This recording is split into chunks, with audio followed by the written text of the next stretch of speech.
Okay, greetings and welcome to Legali's Pan-African Community News Update. Today's date is the 2nd of November 2025. I'm Brother Dr. Toyin Agbetu in the studio with Sister Oleander. Sister Oleander, can you hear me okay? I can. Greetings, everybody. Hope everyone's doing well. Excellent. Well, we're back for another review of some community-related news over the past couple of weeks. As usual, if you're watching live, you're welcome to interact with us through Facebook, YouTube, or Twitter. And don't forget to subscribe, like, and share if you find the broadcast useful. As ever, it's always good to have a mic and visual check from yourself. So if you are hearing us okay, or there's any problems, please pop a comment into the chat, and Sister Oleander will be monitoring them. Same thing if you have any questions or comments, we'll be monitoring them as well. But before then, as usual, we're going to go to libations and discuss some of those topics about those who have recently passed and notable anniversaries. So the first libation is to Vivian Jones. We remember he's a pioneer of the British lovers rock scene. He joined the Ancestors on October the 27th at the age of 68. Now, he was a Trelawney-born singer, migrated to the UK in 1968, and he was part of the country's vibrant sound system during that time, which was in the 1970s. Now, some of you will know him because his breakthrough came through in 1979 with the song Good Morning, which was followed up by Sugar Love, which I think was one of his biggest hits, and that was followed by Strong Love in the 1980s. He was raised in Willesden, northwest London, and it was known for its very, very, very strong sound system culture. His career started as a DJ, and he had successful stints with bands including the Spartans, the Mighty Vibes, the Pieces, and Rough Cut. And alongside many alumni like Maxi Priest, Peter Hungel, Janet Kay, Carol Thompson, he helped put lovers rock on the map. We remember. The next libation is to Jack DeJohnette, who joined the Ancestors on the 27th of October. He played on Miles Davis's Bitches Brewery and On the Corner, and he worked closely with Sonny Rollins, Keith Jarrett, and other jazz luminaries. Yes, so again, we remember. It's not all musical. The next one is actually an anniversary, and this is the anniversary of Nat Turner. And in many ways, it's we remember to commemorate an important date because the date he was actually captured. Now, for those of you who are unfamiliar with the history of Nat Turner, he was one of our freedom fighters who led the only effective sustained rebellion in US history against enslavement on the soil of America. His action was amazing. It spread feelings of liberation throughout the South.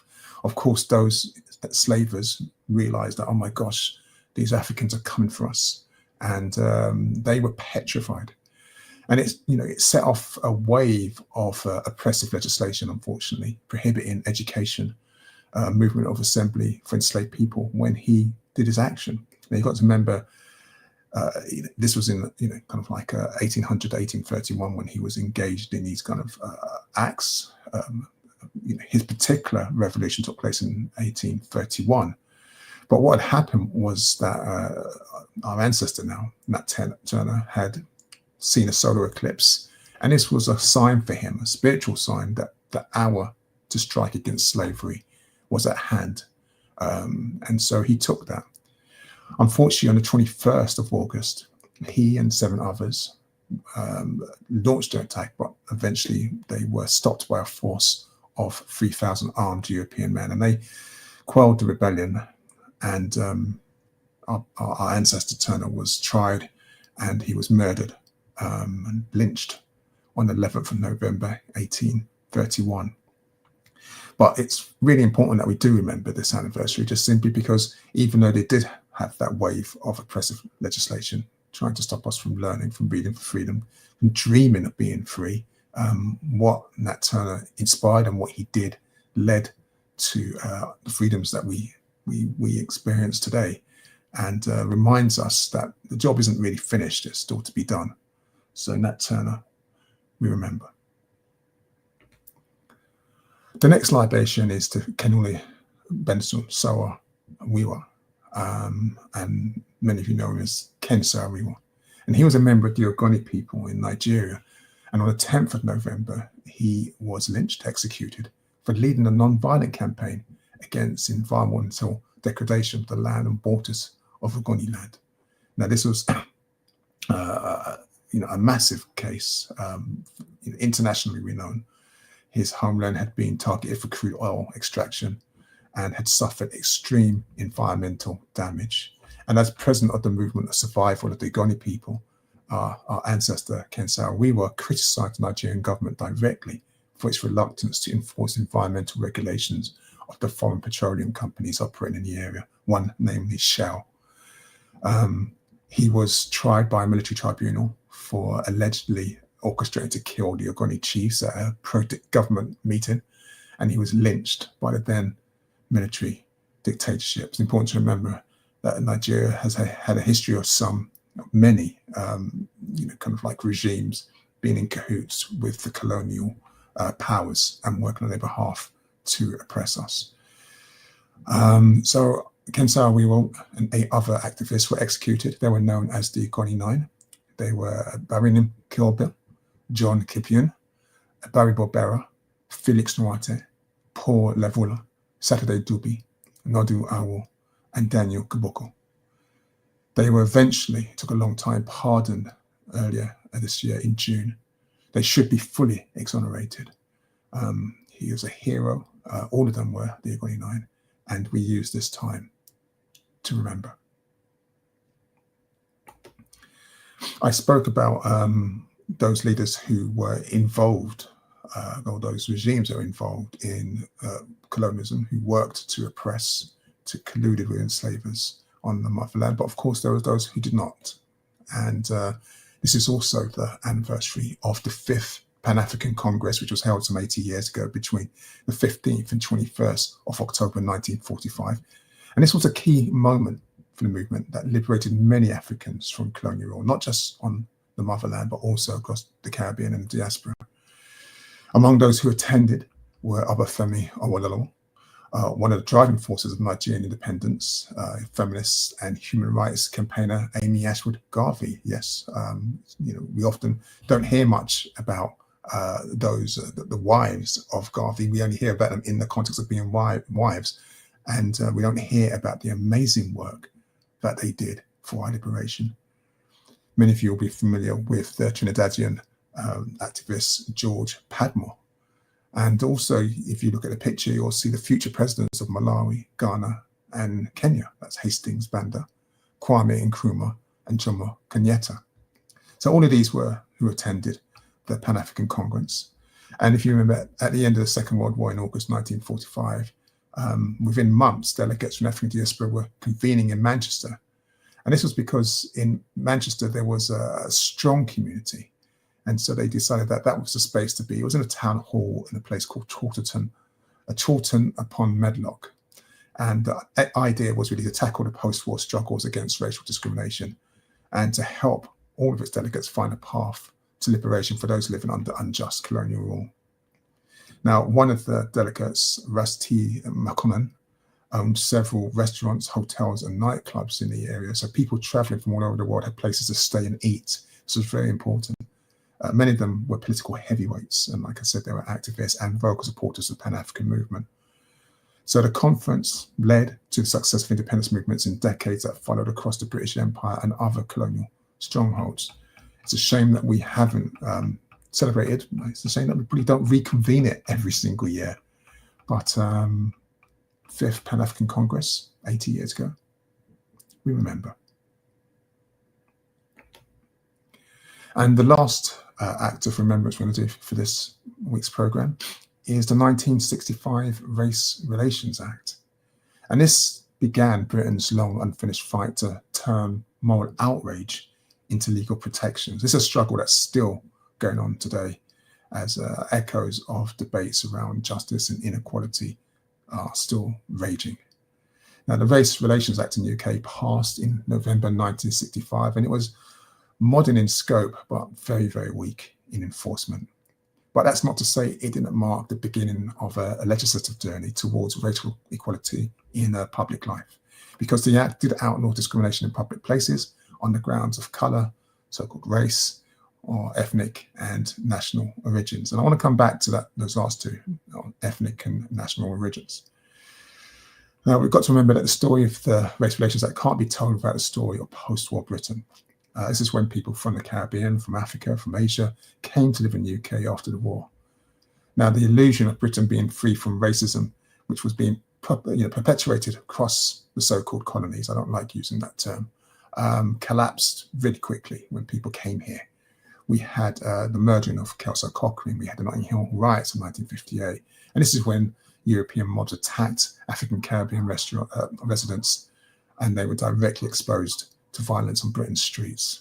We had the 1964 Smithwick by-election, which fought not only with racist slogans, but it showed that the prejudice, the racist prejudice that existed in the UK was not only social, but political.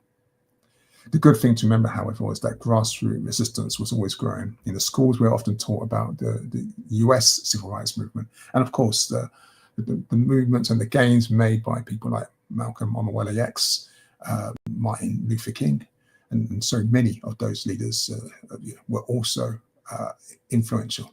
But what we must never do is erase the stories that happened on the soils here. In 1963, the Bristol bus boycott, led by civil rights pioneer Paul Stephenson, Roy Hackett, and others, challenged a company's refusal to hire African or Asian bus crews. This has echoes of what we know about Rosa Parks, Claudette Colvin in the US, but this is a very British story. It has now finally, at long last, gained some kind of traction and monuments and recognition, but it took a long time to actually tell those stories. We also had to recognise that Labour's 1964 election victory created an opening for change. Harold Wilson's government was aware of mounting tensions, and he tasked the then Home Secretary with introducing the Race Relations Bill, which was passed in August, taking effect in November. So it was a Labour government at that time that actually started this journey. It is possible, despite what we're seeing today, with that tradition of trying to be involved in anti-racism legislation, taking a step backwards under Keir Starmer and his cabal. But to oversee complaints, the Act created the Race Relations Board. Now, this on paper was a good act, but when I said earlier that this wasn't as strong as it should have been, the board's role was to be conciliatory, not punitive. So what would happen was that it would investigate and advise issues of racism, but it had no power to enforce decisions or impose penalties. And so housing, jobs, and education, areas where discrimination cut deepest, were often left untouched. And we know what happened with the Commission for Racial Equality, which again was supposed to take up the job and then was disbanded before racism was actually abolished. But we remember the passing of the first Race Relations Act, November 1965.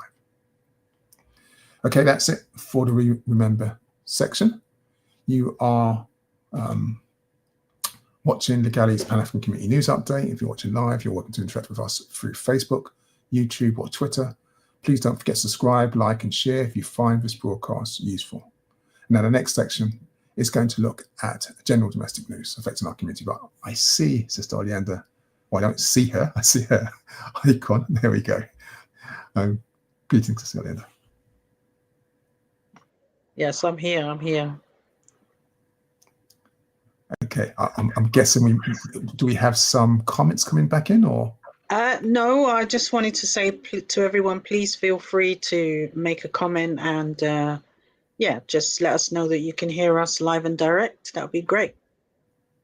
Oh, thank you. Okay. Yes, perhaps if we're not live, hopefully the broadcast is recorded, so you will be able to actually run through it once we're finished. But it is always useful for us to know that we're going out, and there are some of you able to watch and hear and comment, and let us know that the audio is going out okay. I remember back in the day when we had to once do a program all over again because it was silent, and we don't want to have a repetition of that one. Yeah. Okay. But right, thank you, Sister Oleander. Okay, I'm going to move on to the next slide. And this is a really important story to start with. And this is one about the Huntington stabbings that have just taken place. You can see the slides, the titles vanished off to sleep, but I'll explain anyway. I don't know why that's happened. Many of you will be aware that yesterday there was a vicious attack on a train near Huntington, which saw 11 people treated in the hospital, with 2 remaining in a life-threatening condition. Now, thankfully, 4 have been discharged, but the other 2 are still in hospital being treated for this condition.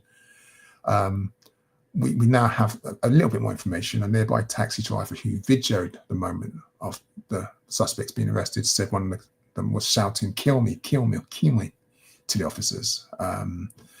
But today, this morning, we had, or I think this afternoon, I should say, we had a press release from Superintendent John Lovelace from the police.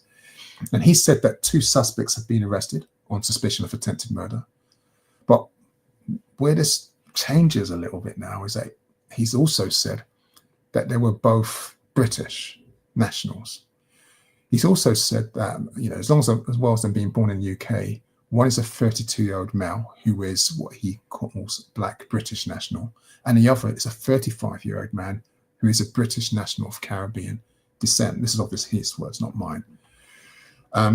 Now, the police have said that this incident is likely not to be terror-related, but news outlets like the Daily Mail are exploiting the situation to fuel hate. Now, I want to talk about this with some sensitivity, because there are people in hospital right now. There are people, like I said, with life-threatening injuries, and this is not a time to diminish, or no attempt to diminish their pain and what they're going through. But we spoke about this issue some time ago when Starmer and Cooper, that's Prime Minister Starmer and the Home Secretary, told the police that they had to now disclose the ethnicity and nationality of suspects charged in high-profile cases. And the decision to do this wasn't illegal, and it wasn't on a moral ground. It wasn't on any kind of legal problems. It was simply because Nigel Farage claimed that there was a cover-up in the case of Afghanistan asylum seekers being accused of raping a 12-year-old in Warwickshire. And he stirred up a lot of hatred around that topic, turbocharged by Elon Musk. And he claimed the public has a right to know who the suspects are in these cases, even if they've not been found guilty. Now, of course, any sensible government would have said, no, we're not going to do that. They're innocent until proven guilty. We'll share the same amount of information as normal, but what we don't want to do is prejudice the case. But no, not Starmer and Cooper.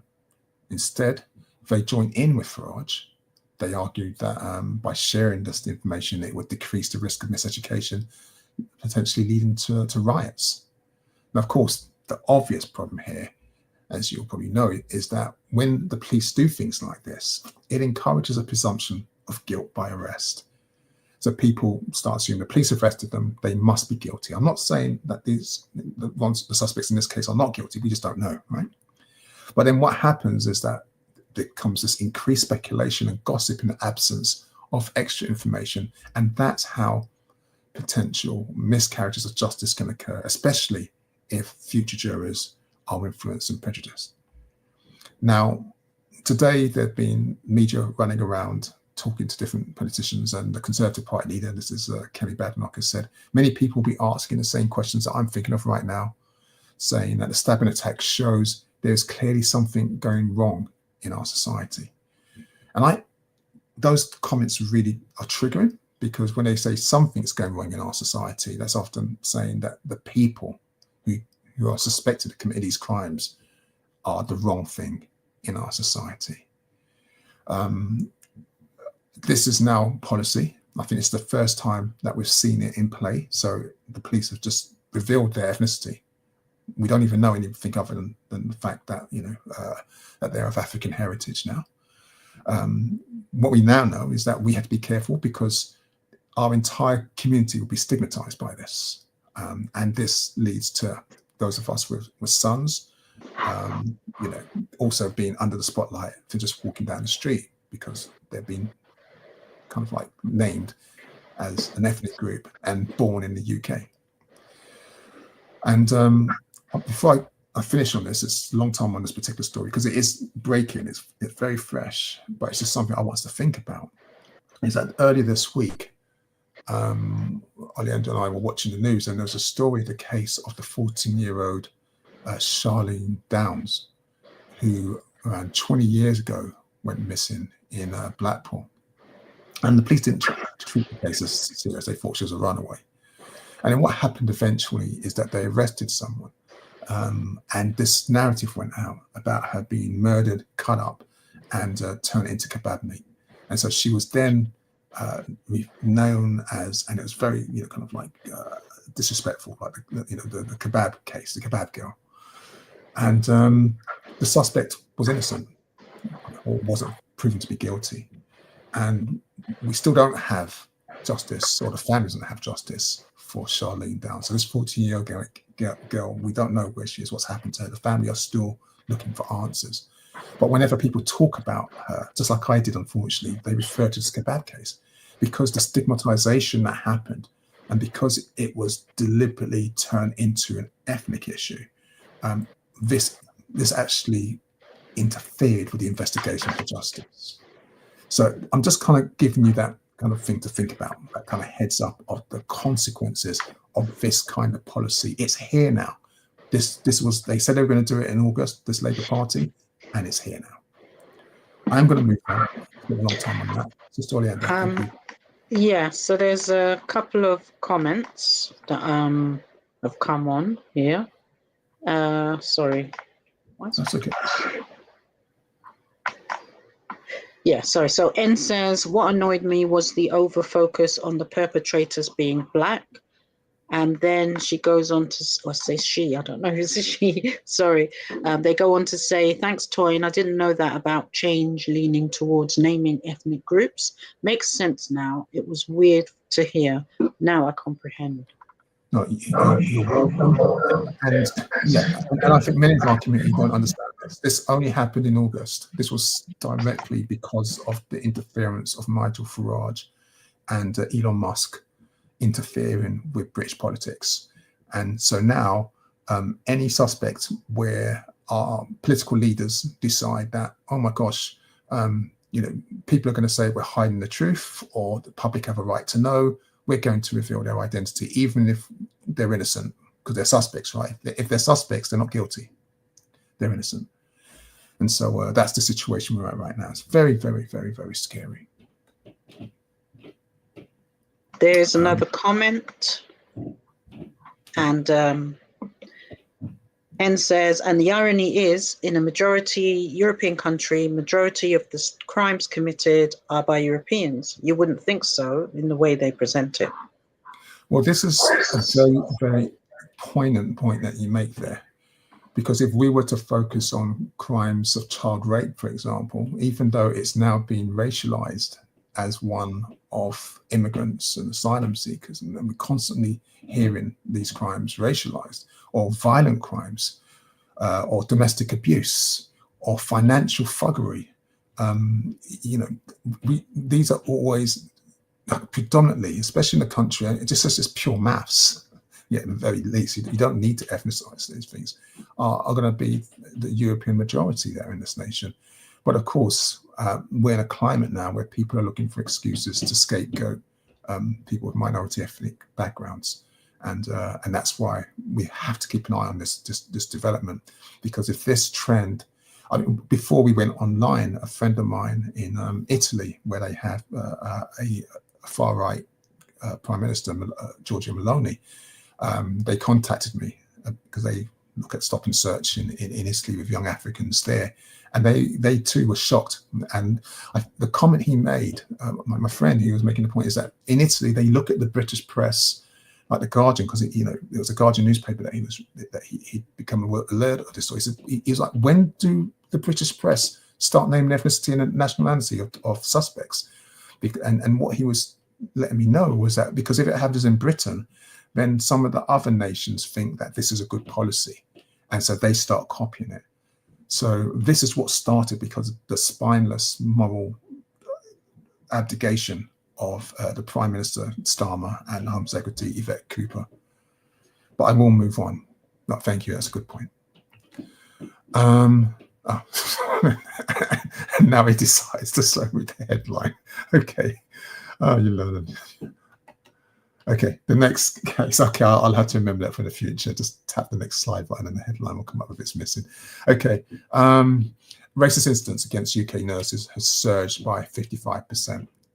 And there's not much more to say this. The Royal College of Nursing have conducted research, and they found out that instead of expecting to have calls from nurses in the hundreds, maybe 700, they're now expecting over 1,000 calls a year to deal with from nurses seeking advice on these particular issues. They've said that examples of racist abuse include nurses being denied annual leave, being told they shouldn't have come to the UK. Another member told a colleague, "You're not one of us." Patients are refusing care from nurses. We've heard about that, that they don't want people like them treating them. But the issue is of course, that this racist abuse is now happening, well, it has always been, but inside the NHS, as well as from patients using the NHS. And the trend is going in the wrong direction. Now, Professor Nicola Ranger, who is the General Secretary of the Royal College of Nursing, said it was a mark of shame that these racist incidents were rising as opposed to going the opposite way around. And she's saying that the anti-immigrant rhetoric used by government must stop. And I completely agree. Staying with health-related issues, we also found out that African women in the UK who experience symptoms caused by fibroids are facing delays and poor care by healthcare professionals. Now, a report published by the All-Party Parliamentary Group on the Health of African People has said that they did a survey of over 500 women regarding their experience of uterine fibroids, and more than a quarter, that's 27%, of the respondents were not offered any treatment after being diagnosed with fibroids. And more than 50% also had experienced delays to the diagnosis of at least 2 years, while 26% had lived with fibroids for more than 10 years. Now, the report also found there to be a lack of dedicated research to the topic in general in the UK, finding that between 2014 and 2021, there have been only 6 UK-based research studies on the issue. Now, fibroids, for those of you who don't know, are a reproductive health emergency that disproportionately affect African women and are the leading cause of reproductive complications such as disrupted fertility journeys, pregnancy loss, and surgical interventions. So the report, supported by the Health Foundation, has also found that African women were disproportionately offered hysterectomies as a first-line treatment after delayed diagnosis, and that non-surgical options, including mastectomy or myostectomy, were still underutilized and not highlighted as an alternative treatment. So this is a serious issue, especially if you consider that by delaying diagnosis means that the options that can be offered and that have been offered become ones that have serious implications for the fertility and the aspirations of women who want to become mothers, when this could have been stopped earlier on. Yes, so Schwazel 1 says, our brown-skinned nurses have always faced abuse from patients and the NHS as a whole. Yeah, and it's very true. And this is why we have to keep an eye on this, and we have to give thanks to the fact that there are people continuously doing research, and not just at the issues faced by patients, but also the issues faced by healthcare workers within the NHS. This is an ongoing problem, which is sometimes swept under the carpet. The next story is that of our sister Esther Njoki, who is the 21-year-old niece of Agnes Wanjiru. And you may remember her. She was the 21-year-old hairdresser, same age, who was killed in Kenya in 2012. Now, Esther has said that she hopes that the former British soldier charged with his aunt's murder will be extradited while the Labour government is still in power. And she's quite specific about that because she travelled to London, where she was invited to Parliament to meet the Defence Secretary, John Healey, whom she urged not to delay the potentially year-long extradition process. Now, our sister acts as a spokesperson for our sister's family, and she's noticed a big change, that's her words, a big change in the approach from the UK since Labour came to power last year. And she fears that progress in this case may stall under a different government. And I do hear that, this whole idea that if you wait and a Tory government comes in or reform government comes in, then these kind of situations will be buried. So it puts a lot of pressure on those who are waiting for justice, hopefully that the government will live up to its moral credentials, which is not, to be honest with you, on most cases, and deals with this issue. Now, just for those of you who are new, last month, a Kenyan court issued a warrant for the arrest of the suspect in the case. His name was Robert James Purkis. He was a former British soldier, and he has been charged by a Kenyan court with a single count of murder. But we are waiting for him to be extradited. And now Healy, who has urged the previous government, that's the MP, to act in this case while in opposition, also met the family in Kenya this April. And he's become the first UK government minister to do so. So we're hoping that what he did in opposition, we're looking for power and support in this case, he will now do now that the Labour is in government. So during her 5-day visit, our sister Esther, who was studying communications at the University of Nairobi, gave media interviews to raise the profile of the case. And she also appeared on a panel at the House of Commons. The next story is that of social workers who are experiencing unprecedented levels of racism, while foster carers whose ethnicity differs from the children they care for have been accosted in the streets.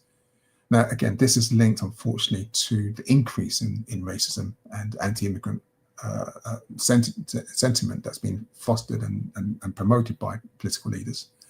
But Harvey Gallagher, the chief executive of the Nationwide Association of Foster Providers, has said that the growing concern about the impact of racism, extremism, and far-right sentiment on foster children, carers, and social workers is really scary. He said that after hearing anecdotal reports of young people from minority ethnic backgrounds feeling unsafe and foster parents accosted in the street, his organisation organised a meeting of 35 fostering agencies across England to discuss the matter. And some of the findings is quite terrifying. He said in one incident, a European foster carer walking down the street with a child from a minority ethnic background was questioned about why they were together. You have to understand that, right? A stranger coming up to you, why do you have a child that's African, it's not European? I mean, whose business is it of yours? He also said that African, Caribbean, and Asian social workers reported this as being the most racist environment they've worked in and were fearful about travelling to certain areas. He said that unaccompanied asylum-seeking children and those from global majority backgrounds were particularly vulnerable to racism and exclusion in the current climate. And so now there's a coalition of more than 150 charities, including Age UK, Citizens Advice, and the Muslim Council of Britain, who have written to the Prime Minister, urging him to challenge the cynical targeting of civil society organisations by far-right politicians and activists. And this attack on civil society organisations is something that's spreading. It's all across the EU, as we already know, but it's spread across the UK. It's not just this physical violence; it's also political violence and defunding of organisations that are fighting for human rights and for people to live in dignity. So we have to keep an eye on this. And yes, in this particular story, even those targeting children walking down the streets because they don't look British.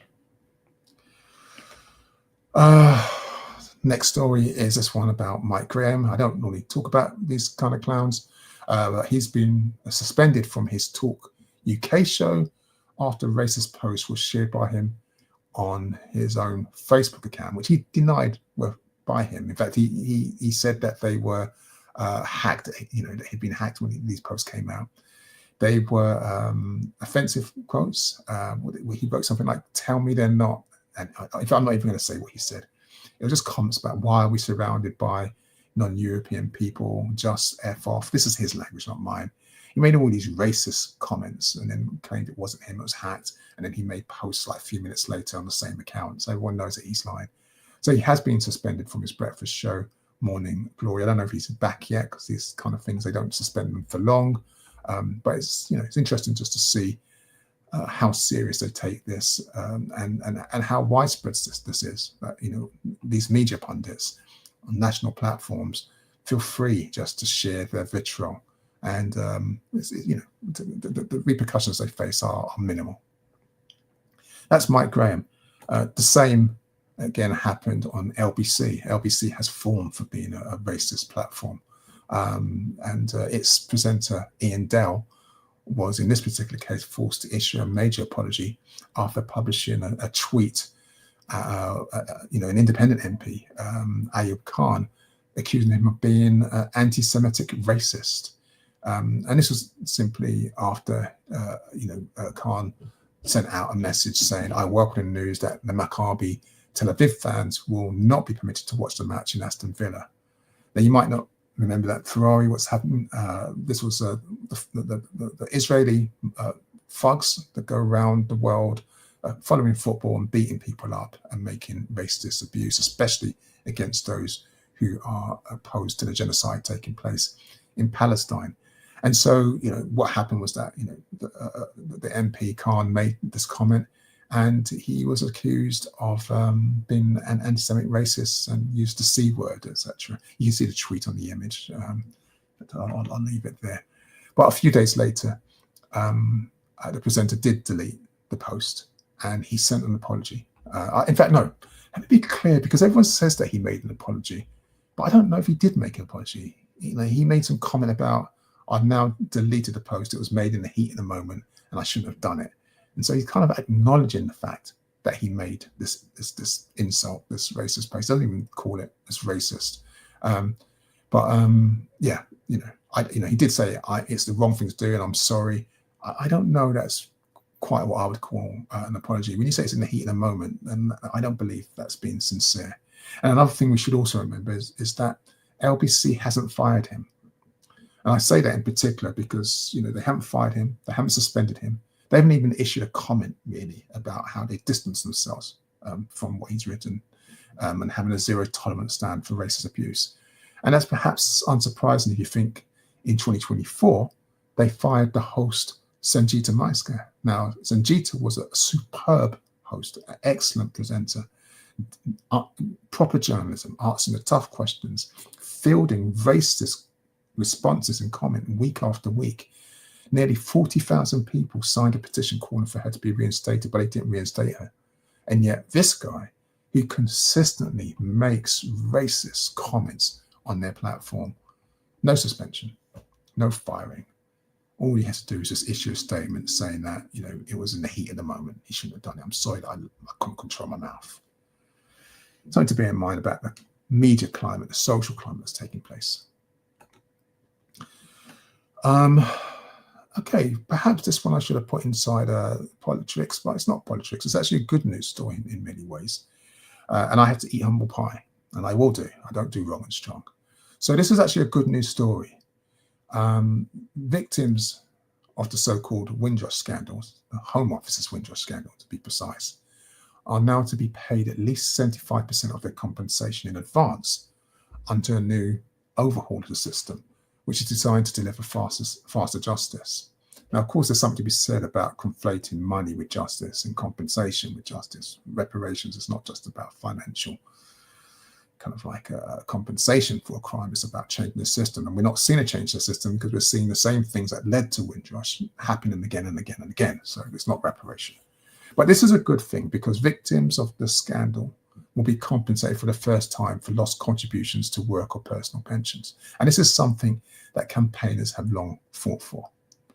The Home Office has said the priority is going to be given to applications from those aged 75 and over and those with serious health conditions to ensure that elderly and vulnerable people are compensated more quickly. I think they should drop that age to, maybe in their 50s or 40s because they had nothing to do. It was not, they didn't do anything wrong. So 75 is like younger, let them have time to use that to try, I won't say enjoy their life, but to try and make changes, to deal with kind of what's happened to them. Now, the chair of the Windrush National Organisation, Bishop Desmond Jadudu, has said, we welcome this. We have long raised issues around pensions. That's good news. The Home Office has finally addressed this. And we also know that once the Home Office makes a compensation offer, it is never reduced. So it makes sense to give the claimant the option to be paid 75% of that pending an appeal. And it helps the financial burden that people face. And I tend to agree with that. And as you know, you've been following this program, many people of our community who've claimed for this compensation have long criticised the lengthy delays, the excessive bureaucracy, and the insufficient legal support, which meant that many of them denied compensation or have not received as much as they were owed. They had to keep pushing and fighting to get what's due. The changes, which will now be applied retrospectively, will be followed by these recommendations made, and this is why I eat humble pie, by the new independent Windrush Commissioner, Clive Foster.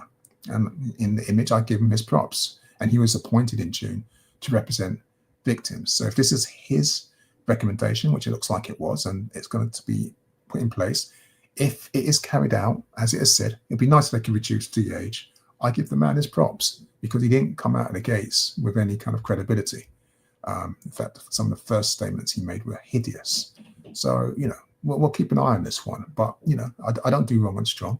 And, I'm thankful that this is some positive change. Let's hope it stays that way. And we start to see justice for those of our elders before they join the ancestors, because that was the biggest problem. And this is one way of starting to deal with that. This story is, I'll try and be brief with this one. I mean, this is a bizarre one. There was a recording found of someone from the Clarion Housing Association. And in it, a manager is telling a member of her team to pretend to put a fire safety notice up, which will add to the fears of residents of social housing not being taken serious. So from what I can gather, there was a conversation that took place in 2022. It was only reported a year later. The investigation looked into this recording in September of last year, and the manager was sacked this summer. But this whole idea that this fire safety notice was a poster advising residents who had disability or vulnerabilities to contact Clarion, but it was actually fake. It wasn't really backed by anything, from what I can tell, has led to a lot of people thinking that this attitude is still in place. And of course, when we think about these attitudes with not really giving true support to people who have disabilities, people on low incomes, it invokes the Grenfell, or the fire, the massacre that took place in Grenfell in 2017, where at least 72 people lost their lives.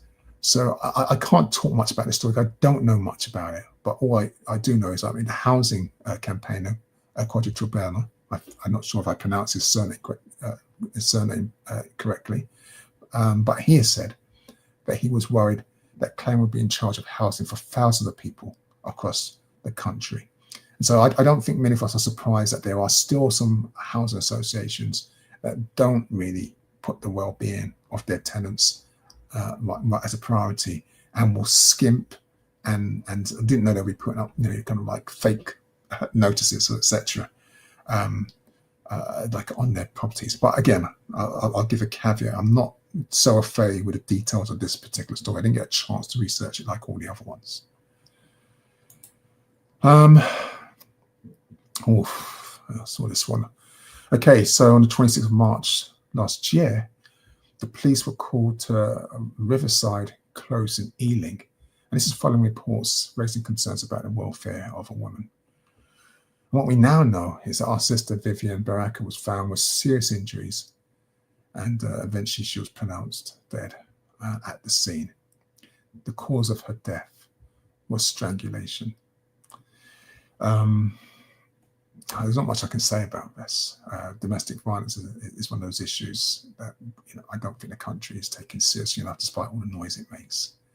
But the person who's been charged is Alvin Giffey. He was arrested at the scene, released under investigation, but he was charged with murder in October, almost 19 months after Vivian was found. Her family, Vivian, has said that Vivian had an infectious smile. She was a mother, a sister, a daughter, and was a bubbly person who was full of life. The family continued to struggle with her untimely departure and aren't sure if time will ever bring solace or healing after she was taken too soon from us. So we'll just have to wait and see what happens with this case. But it's just an update on the story.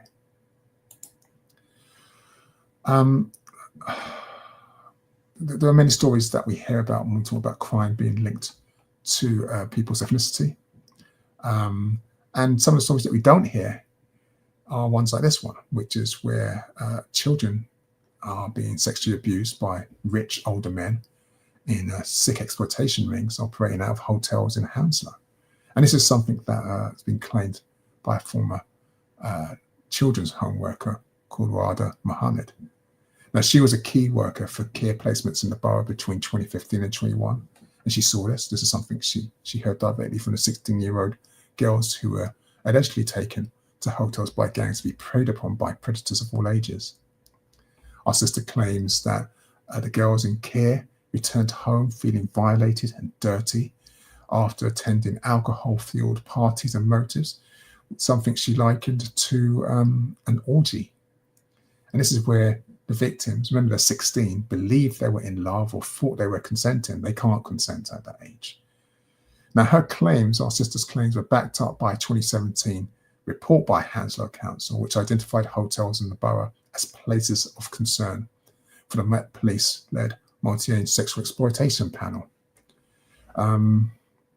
So we know that there are these issues. I'm not going to do the same thing that the far right do with this, but what we do know is that not all girls, not all children are seen as having the same worth as other children. We somehow, human rights seems to only matter if you belong to a particular ethnic group. I'm not going to read more on the story. There's a lot of stuff I could tell you about so-called, they've got this term called gift girls, where so-called children are passed around by the gang as a reward for organized crime. These are issues that are taking place. I don't have much more details than other than what our sister shared, but this is our sister who's worked in this area, and this is what the girls are telling her directly.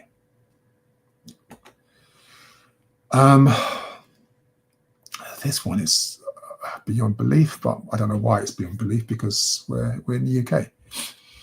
People are actually cancelling their direct debit to Prostate Cancer UK because the charity has highlighted the fact that men of African heritage in the UK have a higher risk of getting prostate cancer.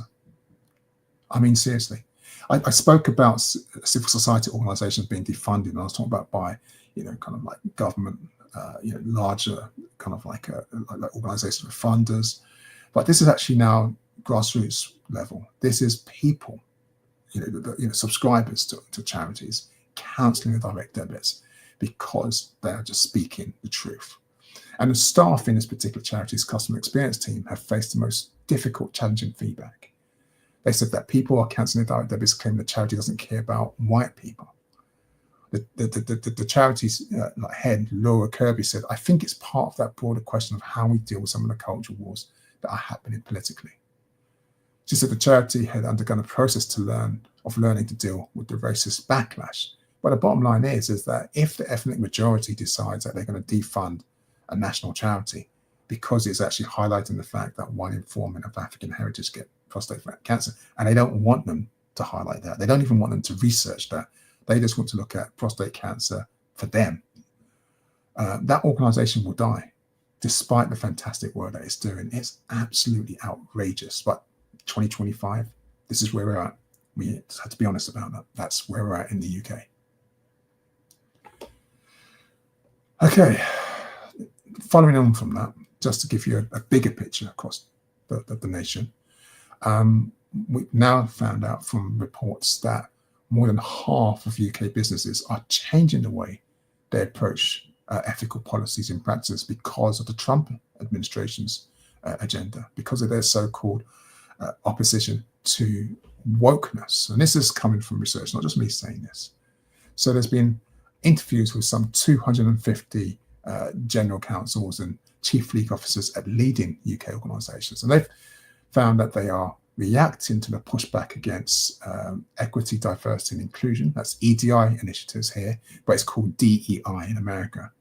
And many are reviewing now, and in some cases scrapping policies. And I can speak to that in my own university. We have very great people in the EDI department really pushing for change. But the energy, the financing, the budgets are just shrinking continuously. And when they say scrapping policies, that often means scrapping jobs, scrapping resources.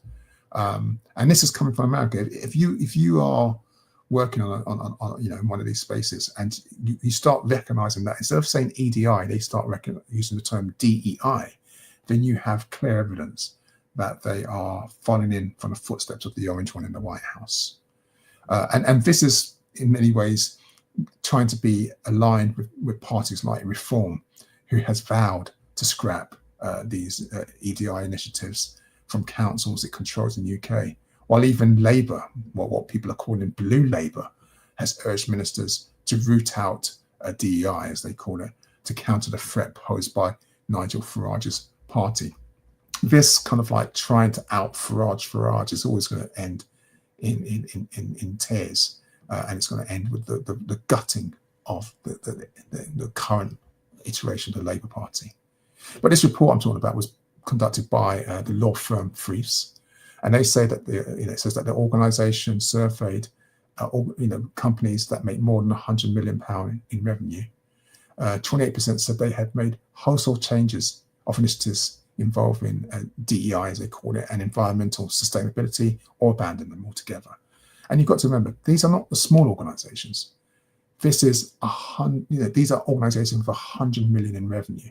So when you're finding out 28, almost a third of them has said that they are scrapping or revoked anything to do with equality, diversity, or inclusivity, anything to do with environmental sustainability, that's a substantial change that's taking place in the corporate sector. They did look at legal leads from the sectors in technology, retail, hospitality, and leisure, energy, and the public sector. Thankfully, overwhelmingly, 83% of the legal leaders, at least, said that they believe they were doing the right thing. I said, thankfully. No, I've read that wrong. My God, it's even worse than I thought. No, the 83 that said they believed they were doing the right thing, believe that came secondary to making profit in their business decision making within the organization. So no, it's worse than I thought. Okay, so it's not only just a third that's actually making these changes. The 83% of the leaders are saying it's the right thing to do that we must put profit before doing the right thing.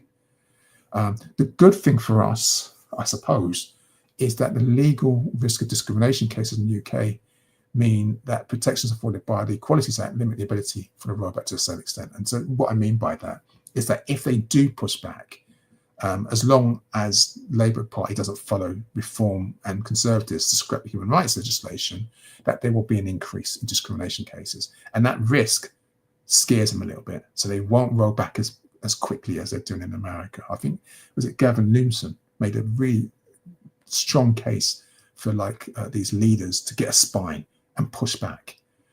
But just remember that the noises are here in the UK. So former Conservative ministers, Suella Braverman and Jacob Rees-Mogg, they've called for the Act to be abolished, not just the Human Rights, but also the Equalities Act. They want it all abolished, which Reform has said it would replace anyway. So, we know from this report, and we know from our own experience now, that many UKs are already starting to change their behaviour. So this is something to keep our eye on. This is here in the UK now. It's not coming, it's here in the UK.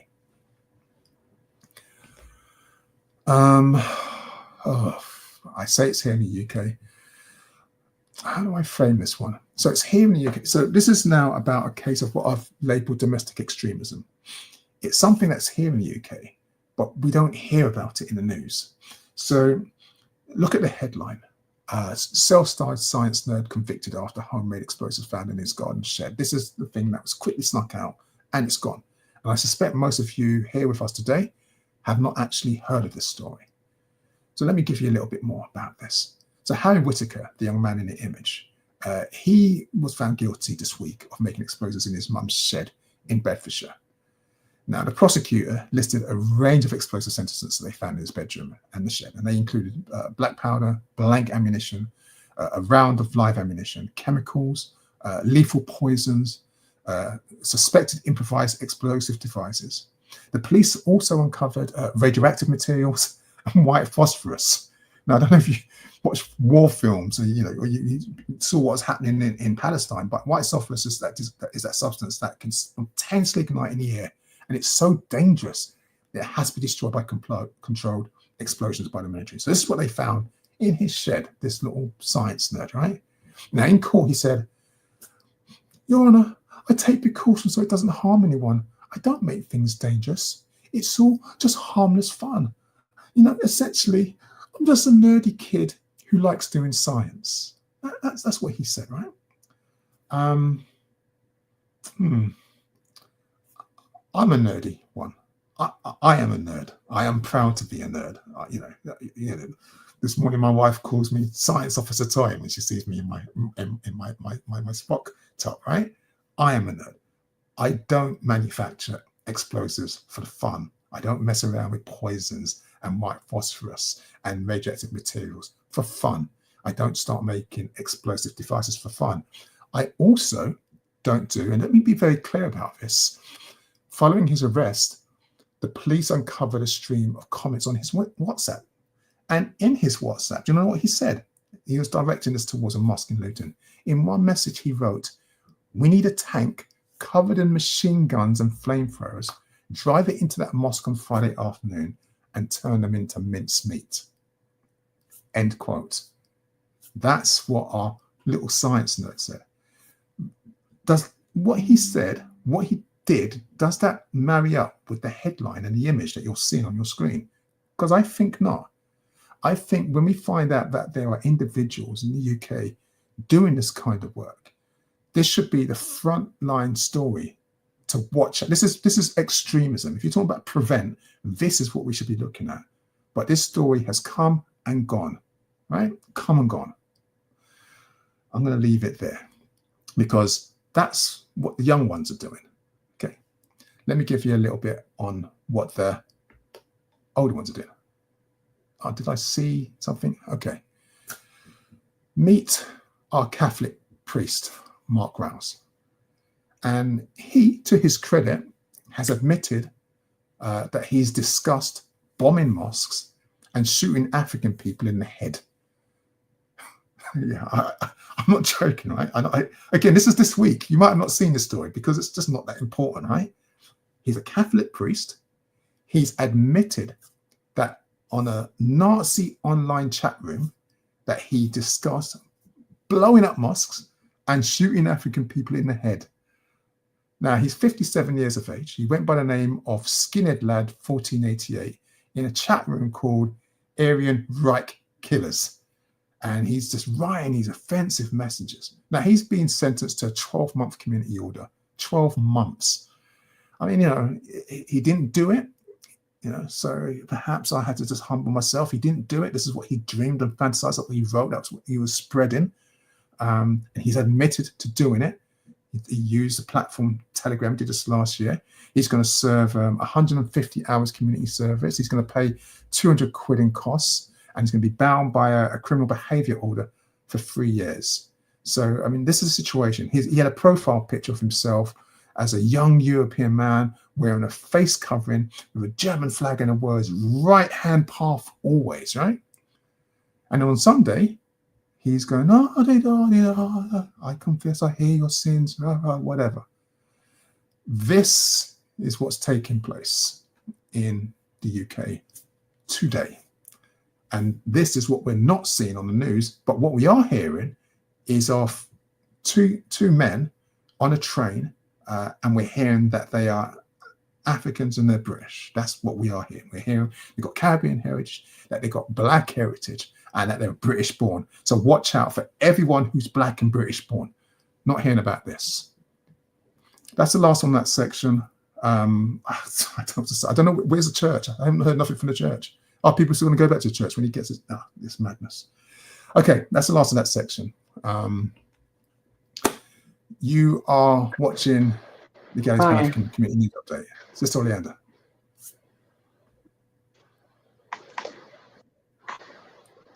Yes, so I have...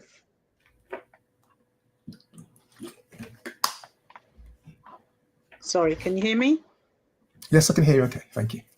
So I have Schwazel 1 saying the explosive man, Harry W.I., did not hear that story for true.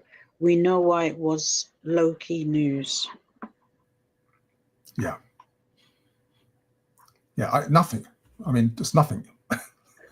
It's ridiculous. Imagine if that was someone from our community. There was a young brother.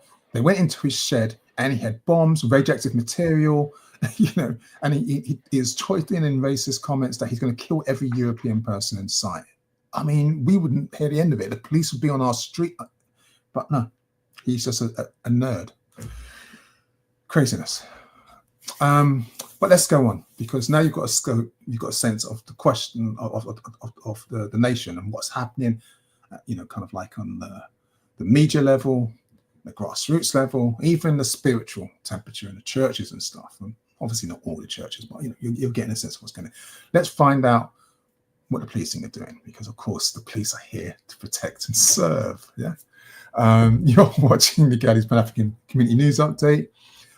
Just as a reminder, if you are watching live, you're welcome to interact with us through Facebook, YouTube, or Twitter. Please don't forget to subscribe, like, and share if you find this broadcast useful. Yeah, let's move on. So, 3 Metropolitan Police officers who committed gross misconduct after a 15-year-old boy was strip searched in his home without appropriate adult present, has now been discharged. I mean, have they been discharged? No, they're being disciplined. I've got to always be careful with that one. I think we spoke about this one last week, didn't we? Maybe my memory, I'm feeling deja vu. I know we spoke about the case about the boy. The officers who searched the boy and exposed his intimate parts as they investigated the robbery had breached standards of professional behaviour. We spoke about this, but I tell you what, there's no harm in reminding ourselves of their names. Okay, so they haven't been discharged, because I was really annoyed about this one. So Acting Sergeant Jake Simpson, PC Jordan McGovern, and PC Kieran Grant were issued with final written warnings. And the boy, who's now known as Child A, was strip searched in 2022. No items were found in his home that they say they were searching for. He was released with no further action taken against him. So there was nothing. None of the officers made any record of the search, and they failed to inform the boy's mother it had taken place. The Met has said that the incident took place before significant changes made to the Met following the case of Child Q. So they're trying to say that since Child Q, and remember, they didn't want the Child Q case to come out. It was actually the CHSCP, which is a child safeguarding panel, the Hackney-based one, actually, that forced them to release it, because when they contacted the National Child Safeguarding Panel, they didn't want to release this either. So the Hackney one led on it, and then it was Hackney councillors, I think it was Phil Glanville and his team, who actually said, you know what, we're not going to sit on this. And we found out what happened to Child Q during lockdown. And that's what's led to the change. So it's absolutely outrageous that we're still finding out there are more cases like this occurring, that they're searching, strip search and search. But what I find disgusting about this, why I think it goes beyond final written warnings, is that they didn't actually write down that they'd actually conducted this search. So they can't even say it was, it's like this was a professional act. They knew they were doing something wrong. They knew when they exposed his genitalia that what they were doing to the boy, they were traumatizing him. They knew. And so a written warning is insufficient as far as I'm concerned. But hey, what we can say, and this is the bizarre thing, right? Because this is the one that I should be happy about. So let me be clear: Sergeant Joe McLevney, PC Philip Nielsen, and PC Martin Borg, they faced expedited misconduct hearings on the 23rd of October, and this is after the secret filming that was aired in the Panorama program. Now, they denied allegations of gross misconduct, but they accepted that they made the comments in the program. Now, of course, they accepted they made the comments in the program because they're recorded and we can see them making the comments. But this idea that they denied gross conduct didn't work. The allegations against all 3 were upheld, and during the hearings, they were dismissed with immediate effect. Now, this is a good thing. They were dismissed with immediate effect. So you might think, well, why are you annoyed then? Why does it, why are you frustrated about this? Well, it's because if there hadn't been the Panorama recording, they would still be in the force. And the officers from the other case are still in the force. So these ones kind of like, used, their conduct was unprofessional. They were racist, and they have been gotten rid of. And great, they're gone. You can't have people holding these views as serving officers. But in the other one, you have evidence of officers who actually violated a 15-year-old boy, traumatized him, and they're still in the force. So yes, I am happy that Rowley is taking this approach to clean up the force, or as much as he can do, as much as he wants to do. This is great. But do I have confidence that this would have happened if it hadn't been exposed by an independent third party like the Panorama team? No, I don't think that this would have come to light. And that's the case that we need to deal with, because these problems are higher than these officers that are sacrificial lambs. These problems stem up to supervisors.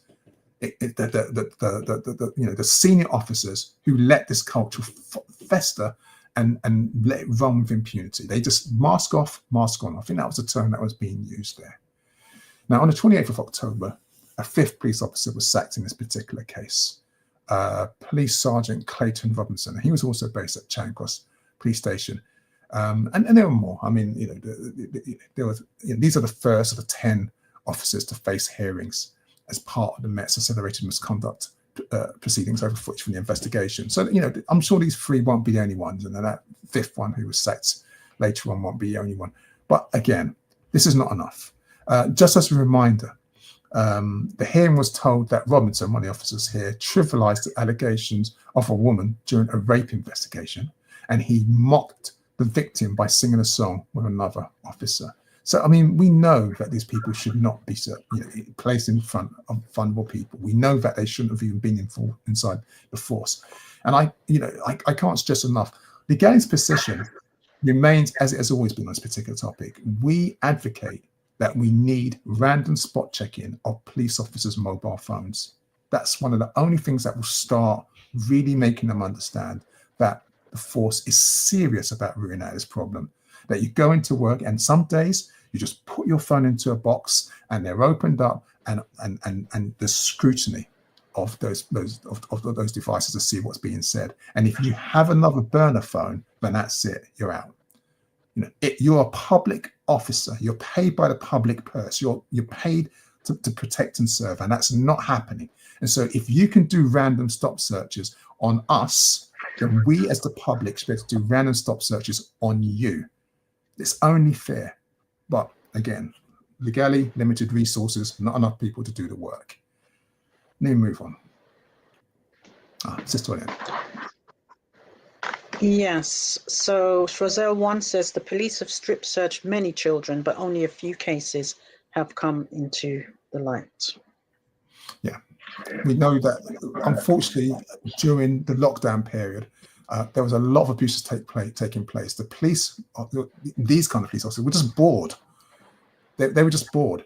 And because young people on the streets and elders weren't, because they were frightened of actually catching COVID and all the kind of things, we know that they abused their power. I remember, as an organization, we were talking to some of those young people. They were explaining it was like a reign of terror for the police, but we don't have the information.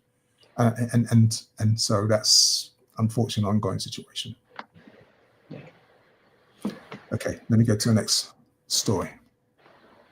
And this one, okay, that's looking at the law from a street-based level.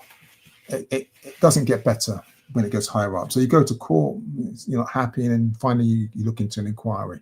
And this particular case, many of you remember the case of Sekou Bayo, and I'll remind you that he passed away 10 years ago in May 2015.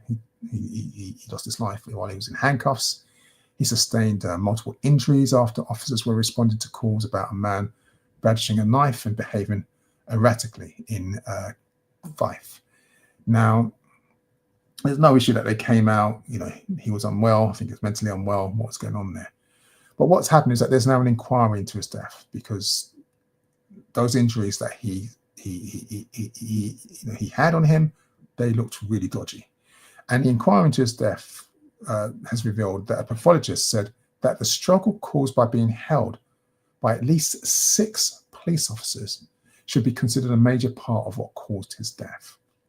Now, that's a really important statement. I'll read it again. The struggle caused by being held by at least 6 police officers should be considered a major part of what caused his death. And so because he just said the truth, as he found it in his professional capacity. What's happened is that the chair has had to resign because, and to quote the family of Sheku Bayo, they've said that Scotland's police and prosecutors have been engaged in a desperate final act of sabotage, forcing the chaired inquiry to resign. They said that the former High Court judge had been forced out by what they called the unholy trinity of the Solicitor General, Scotland's Deputy Chief Prosecutor, and the Chief Constable of Police Scotland. And this has been all led by, or not all of it, but it's been led by the Scottish Police Federation, which represents the officers allegedly involved in his death. And so the family are arguing that this led and forced the resignation of a man because they did not like his impartiality, they did not like his empathy, they did not like his compassion. I don't know where it's going to go now, because I'm not the greatest fan of inquiries. They take a long time, and they normally happen when everyone who's involved is no longer with us, so justice can't really be done. But sometimes you might get a judge or someone who's chairing on it who actually says, you know what, I'm going to do my job and try and do my job properly. And you saw that in the case of domestic abuse. I speak about the child protection agency in Hackney.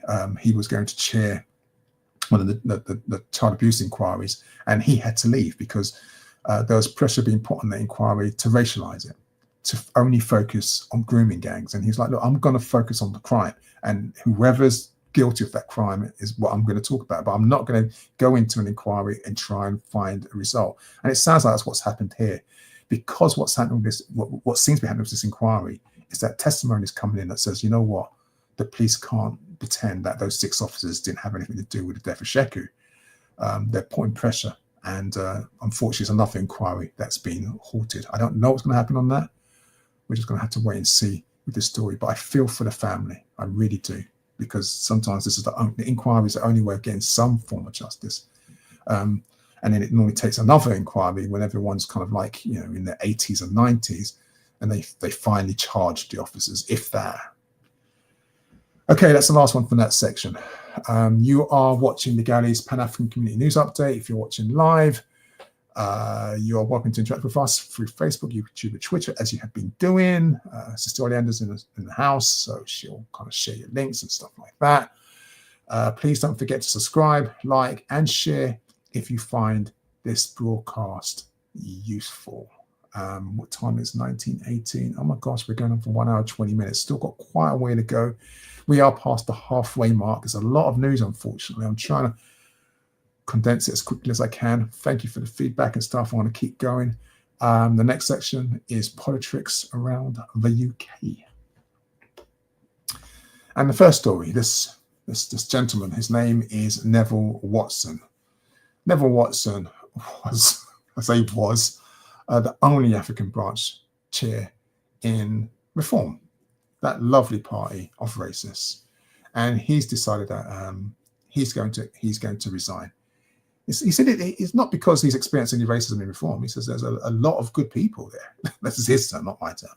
However, he just feels that there's this growing influence of Christian nationalism and this hard right movement that blends politics with fundamentalism, making me a little bit uncomfortable. He thinks that there's this rising levels of Islamophobia, and that some people within the party were becoming too sympathetic to Tommy Robinson, that's Stephen Yaxley, as we know him.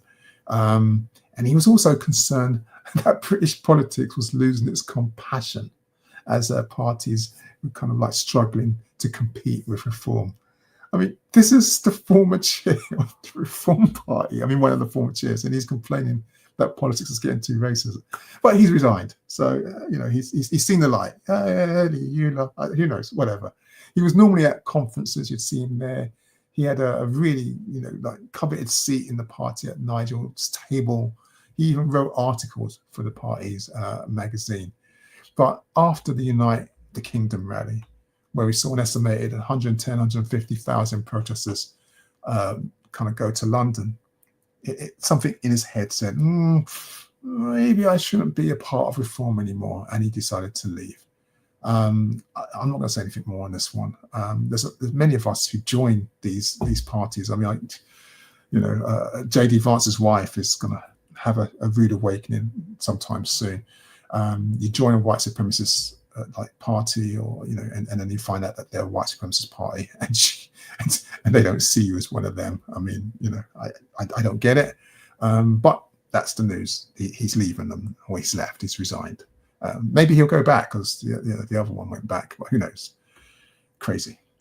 What else is there? More politics. Oh, this one. Okay, let's see. So Sarah Ponchin. Okay, so we've done talk radio, we've done LPC. Let's do talk TV. So while on the station, another racist station in the UK, we have the Reform MP, Sarah Ponchin, and she's claimed that she is being driven mad by seeing adverts full of African and Asian people. She says black and Asian people, but obviously that's her thing. She says that viewers were absolutely right. It doesn't reflect our society, and the average white person or average white family is not represented anymore. Blah blah blah blah blah blah blah blah. This is a straight out racist sentence. There's no defense for that, right? If you're saying, you turn on the TV, you see someone, they've got, their skin is brown, and the moment you see them, you don't know, before they even say anything, they're in an advert, you see it and it outrages you. It makes you, what her terms, driven mad. That's what she said. That they're absolutely right. Doesn't reflect our society. These are racist comments. It's really strange what's happened, though, right? So she's made these racist comments, but no one wants to say that they're racist. Well, not no one, but a lot of people don't want to say they're racist. There have been, funny enough, some loud squeals from the Labour Party. So Keir Starmer and the Health Secretary, Wes Streeting, as well as Liberal Democrats and Conservative MPs, actually, have all said that her comments were racist, or they won't call her racist, but they'll say her comments were racist. And it's like anything that Reform does, where it's open goal, they tend to kick it in, but they won't say that she is racist. And I kind of want to make that particular point, because in the next story, you'll see that there's this situation where RMP Dawn Butler is continuing to face attacks from not just on social media, but also being censored inside the House of Parliament. Now, I know that it's a parliamentary rule. She's not allowed to say that someone is racist in the House of Parliament, but she does say someone is racist in the House of Parliament, and she almost risks getting kicked out again. It's very interesting debate. It's around, I don't know, a few, maybe 30 seconds to watch or something like that. But what I wanted to share with you also was some of the tweets, some of the facial media posts on Facebook and Twitter and all these kind of things that Dawn Butler continuously receives for making comments, speaking the truth. And this is the situation we're in right now. That actually the defense of racism and racists doesn't occur just inside or on social media, but it also takes place in the Houses of Parliament. Now, you can say it's convention, it's tradition that we can't refer to politicians with terms like racist because they are so-called the right honourable speaker or right honourable this and that. The truth of the matter is that institutionally, we're having human beings who are supposed to be representing their constituents making racist comments. I think Helen, what's the comment that she says? I think it's really good. Ultimately, the comment is a racist comment. It's quite strange that I'm unable to call out the member for being racist, having made a racist comment. That's what Dawn said, and she's bang on the money. And the fact that she could have lost her career if she didn't withdraw from saying that shows that there's something rotten in the parliamentary system. And if their ethics board can't deal with it, there's something completely rotten with the whole. Well, we know there's something wrong with the whole system. Okay. But it's not just Reform. That's the crude side of racism in Parliament. Let's talk about the smooth kind of racism that takes place in Parliament. So meet one, Katie Lamb, tipped as the future Conservative Party leader. So, they're saying, oh, it's not going to be generic, it's going to be Katie Lamb. This is the modern face of conservatism, kind of like big smile. Will become like green tree, whatever. Now she's just come out and said that, look, large numbers of legally settled UK immigrants must be deported, because if they don't, the country will become culturally incoherent. What? What you're saying? Well, I'm saying that there's a large number of people in this country who came here legally, okay, but in effect, they shouldn't have been able to do so, okay? So if we come into power, what we should do is just get rid of them. And but that will be illegal. Yeah, but we'll change the law to make it legal. This is the Windrush policy. I can't get it. And what does our fearless leader, Kerry Benlock, say? Well, actually, her policies are broadly in line with the party politics. We could retroactively revoke indefinite leave to remain from anyone who's claimed from any state benefits, or they don't earn under the benefit, under the threshold of 38, 39 grand. So if you've taken benefits or you don't earn 39 grand, then yeah, you're no longer legal in this country. This is mad. This is from a woman who comes from Nigeria. I mean, this is the Windrush policy, but kind of like modern face of conservatism, modern face of politics. And so the Conservatives' big plan is like, vote for us and we'll get rid of, 750,000 people. We'll deport them. We'll set up our own border force. I spoke about this in the last program. This is so-called grown-up politics. No doubt Labour will start coming up with policies to match them, to out-reform them and out-Tory the Tory, just to prove that they're tough on immigration. Stop the boats, kill the gangs, or whatever the whole thing is, right? Politics. And so what about the real hardcore racists who don't give a damn about how they look? Well, we have people like Rupert Lau. Rupert. Okay, so where do we start on this one? So the Bank of England has this scheme. It's a really good scheme. It's a sponsorship scheme which provides funding and paid internship opportunities to students of African heritage. Now, Rupert Lau, he's the former Reform MP who was kicked out of the party for being too racist. And to be too racist for Reform, what can you say? I think he's based in Great Yarmouth. He's gone on and said, what? Black Futures Leadership Sponsorship Program? That's racist. It's like, and his words, it is vile, anti-white racism. I mean, for me, it's like having, when you go to, you're crossing the road and you go to the junction box and you've got one of those buttons and it's got Braille on it, right? It's got Braille so that anyone who's who's partially sighted or blind, whatever the situation is, they can actually still read what's being said. It's like what Rupert Lau is saying is like, my God, you've got Braille on a traffic light, on a pedestrian costume. That is anti-sighted people. I mean, it's mad. But that's what's happening. That's 2025 Britain. Anyway, this scheme, which the Bank of England is doing, is actually open up to students of African heritage in their penultimate year, and it gives them around £5,000 towards their living costs while at university. It's actually a good program, right? I mean, internship was never meant to be about exploiting young students, because that's what they become now, right? A lot of internships are unpaid, and that's absolutely an abuse of the system. But students just do it because they won't get the exposure, they won't make the networks. And this is actually a very good program saying, look, you know what, come, we'll pay you, we'll give you a little bit, and it's making sense. There's always going to be idiots like Lau who are against these kind of things, but I will just share that with you. Politics. Okay, this is again another ridiculous one. Now, some of you will be aware that we're moving into what's it called, Remembrance Sunday events, isn't it? That's coming up very soon, and you'll start to see people wear the red poppy.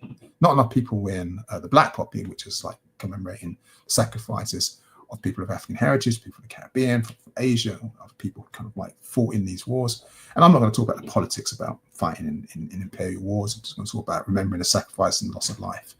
Well, even in this simple event, which is supposed to commemorate, kind of like, the losses and the sacrifices. And in many ways, initially was supposed to be an anti-war commemorative event. We're now finding out that there are European lobbyists who are attempting to exclude, and this one's going to be hard to believe, they're attempting to exclude the Nubian Jack Community Trust, as well as other African-led organizations, from Remembrance Sunday events. And guess where? The event that's taking place on Windsor Square. So it's not even the one that's taking place in the Centre Path near Westminster. This is the one that's taking place in Windsor Square in Brixton. This is outrageous, especially when you understand that the African and Caribbean War Memorial in Windsor Square was actually established by the Nubian Jack Community Trust. Our brother Nubian Jack did that. You can see it in the image there. It's mad, but this is what's taking place in 2025. Now, the images you might see on the screen was what happened last year. The service was, a really good service. I wasn't there. Like I said, I'm not a war person, but I do believe commemorating the sacrifices and loss of life and being anti-war is actually an important event. It had the Mayor of Lambeth.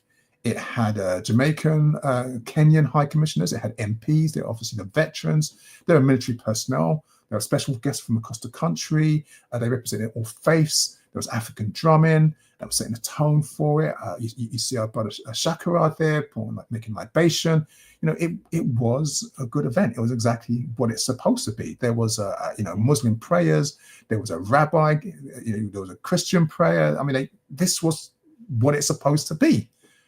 And now they don't want Africans involved in it because somehow, I guess, Africans with Caribbean and continental heritage are just not British enough, right? Not British enough to remember. Their blood's not quite the same value as everyone else's. Somehow, why should they be remembered, especially in Brixton of all places? Why? I mean, this reminds me of the Mobo all over again. Music of so-called Black origin, and then they wanted to change it to the music of urban origin, and then they just sold us out, and now it's just a mishmash of nothing, right? It doesn't mean anything. Right. And sorry, Sister Kanya. I mean, and it's your baby, it's your dream, but really means nothing. It only means people in the industry who've got clout to get tickets, but it doesn't mean anything on a grassroots level. And this happens. They use us, establish something, and then drop us and move forward. Well, this commemorative event was always about us. It was done by Nubian Jack because we were being written out of history. And so it's wrong that they should be trying to do that again this year. That's the last one for this section. Sister Oleander. Yes, so we have a comment from Mr. The 4-3. This is all because they don't want to address complicated questions regarding both world wars. Yeah, I think so. I think so. It's like, the politics that are involved in addressing what it means that we would shed blood, that we would lose our lives, that we'd lose our land, lose our livelihoods, we'd make sacrifices and come here, and we would still have face discrimination, face racism, face all these kind of things is something that it's easier just to kind of like put us back into the fringe. I also think the fact, you can probably see in the image, our brother Shakara, as who's holding like a vessel, and the idea of pouring libation, that some people, because there's this resurgence of Christian nationalism or Christian fundamentalism, that some people were upset with the idea of African drumming and libation at these kind of events. But I don't know that. That's a guess. So there's a whole lot of things. I think that the conflict is political and spiritual that's taking place. But I'm going to move on to the next section. And just as a reminder, you are watching the Gatley's Pan-African Community News Update. We are running a little bit longer. It's 7:34. We're going to try and wrap up. We're not going to go over 2 hours. Even if I speak at double the speed that I normally speak, and that's fast, we're going to try and get it down. If you're watching live, you're welcome to interact with us through Facebook, YouTube, or Twitter. Sister Oleander is with us, and she'll kind of like share the links and the questions. I can't see them all until they come up on the screen. But don't forget to subscribe, like, and share if you find this broadcast useful. Don't know what else to say, really. Let's go into world news from a Pan-African perspective. This is, again, stories from over the last couple of weeks. This is I'm still baffled that so much is now happening with us within 2 weeks, and it just goes, and sometimes we're unaware of the scale of how much stuff is taking place. But I'm going to start off with the orange one in the White House again. And yeah, this morning, I think the story came, we have this message from the man who was crying and having a hissy fit because he didn't get a Nobel Peace Prize. He's actually threatening Nigeria. I mean, I'll read it. Well, I don't even like to read his stuff. He's exploiting the situation of conflict that's taking place in northern Nigeria, which has been there for decades. And he's actually literally said, if the Nigerian government, and this is his words, if the Nigerian government continues to allow the killing of Christians, the USA will immediately stop all aid and assistance to Nigeria, and may very well go into that now disgraced country, guns a-blazing, to completely wipe out the Islamic terrorists who committed these horrible atrocities. I mean, this is a Christian crusade. I mean, this is absolutely ridiculous. But those of you who know me, I don't spend a lot of time focusing on this clown. Yes, he has his power, and yes, there's always a potential with his new Department of War that he would do good in his threat, because he's a bully, and he will use bully tactics to do this. Oh, I know what, I forgot something. I forgot a story this week. I wanted to have that clip of Mia Motley, the Bayesian Prime Minister, talking about the extrajudicial executions that are taking place in the Caribbean. I completely forgot. Yeah, because what's happening is America is actually just murdering people, and he spoke about just targeting them and killing them with no due process. This is the same kind of thing, right? This is what it's. I say it because the level of lack of humanity doesn't warrant lumping myself into the same category as it. That's what's going on. But this is something to be mindful of, right? It's like anything to maintaining power and keep people's minds off. He's interested in the domestic origin. To stop thinking about things like the Epstein files. Anything. He will just more noise, more noise. Let me move on. Okay, so Nigeria is featured quite a bit in this week's program, and we opened up with a libation to Ken Saro-Wiwa and the Ogoni Nine. And just remember, on those same particular issues, this topic of environmental struggles in what is Africa's largest oil-producing country. Let's not forget that America's interest. It's got nothing to do with people in Nigeria. It's got nothing to do with African people. It's to do with resources. Nigeria does remain Africa's largest oil-producing country. And our brother, Nimu Basse, who's an important figure talking about these kind of issues, has said that he holds the governments and the polluting companies responsible to restore the environment and pay reparations to affected people. Now, he's been campaigning, he's been an activist on this issue for over 3 decades. And he's got his foundation called the Health of Mother Earth. And he is now backing a lawsuit filed by a traditional monarch against the oil giant Shell, demanding $2 billion in damages. And he's just said that, look, nothing serious is going to come out of COP30. I think it's good there's a COP30 summit. I do tend to agree that nothing serious will come out of it. The only good things that those come together will meet, they can organize, they can strategize, they can kind of like refresh each other to fight for another year. But those announcements that come out every year are quite meaningless. They don't hold to them. They don't use them, back them with force. So the threat of a $2 billion in damages might help. And so that's his comment there. If you want to talk about, let me see if this works with a slide. Yeah, it worked. Okay. If we want to talk about environmental damages, I won't link it to the climate emergency, even though some people are saying that it is. I'm a social scientist, not a climate environmental scientist, but I do hear how hurricanes work, because this one was quite slow. When it was going over the sea, which was warm because of the heat and the changing, it was getting stronger. And what we now know is that when Melissa made landfall on Tuesday, Jamaica was hit first and the hardest, and it was the strongest hurricane since the records of hurricane strengths began in 1851. Now, from what we now know is that the storm carried winds of 185 miles per hour, and that's far above the minimum for a Category 5 storm, and it's the strongest classification for hurricanes. So, like, you know, let's be clear about this. The destruction has been insane. There's been billions of dollars of damage. But people are saying that many people were unable to reach the shelters to get protection. Now, getting the human cost is a bit difficult. So far, we only know about 4 deaths reported in Jamaica. In Haiti, when it moved on, 25 people, including 10 children, passed away in floodwaters when a river overflowed its banks. In eastern Cuba, the authorities had to evacuate around 735,000 people from their homes. And on Wednesday and by Thursday, there still have been no estimate of the damage that's been caused.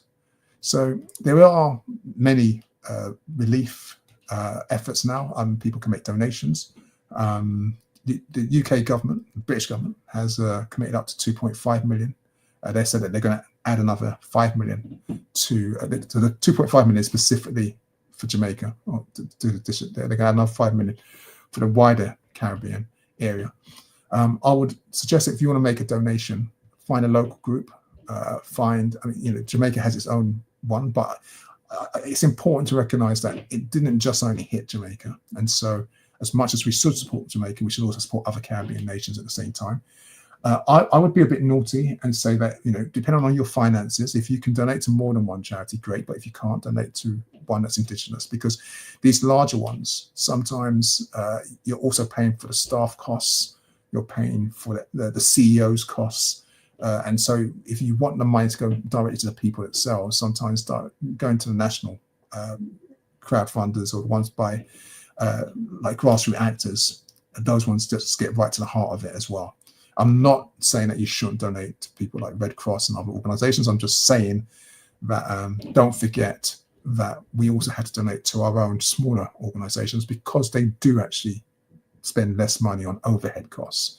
I remember in the week, during the week when it was happening, people were sharing other smaller scale fundraising activities, and I was a bit annoyed, to be honest with you. The Jamaican government, or representative Jamaican government, came out and started penalizing and shouting down on people who are just trying to help and do good work. And we don't know who you are asking for money. Oh, you're a scam artist. And they didn't say that, but that's what they were implying. I didn't quite like that. If you want to organize something to help, organize something to help. And just keep the politics out of it at this stage. That's not the only disaster taking place. That one is caused by nature, unless you take out the climate emergency aspect of it. This one in Sudan is actually a human-made problem. Now, we're not hearing enough about this. There was a massacre that took place this week, but I'll explain a bit more. What we do know, there was a protest a few days ago. Unfortunately, I wasn't able to make it this year. What we know is that Sudanese women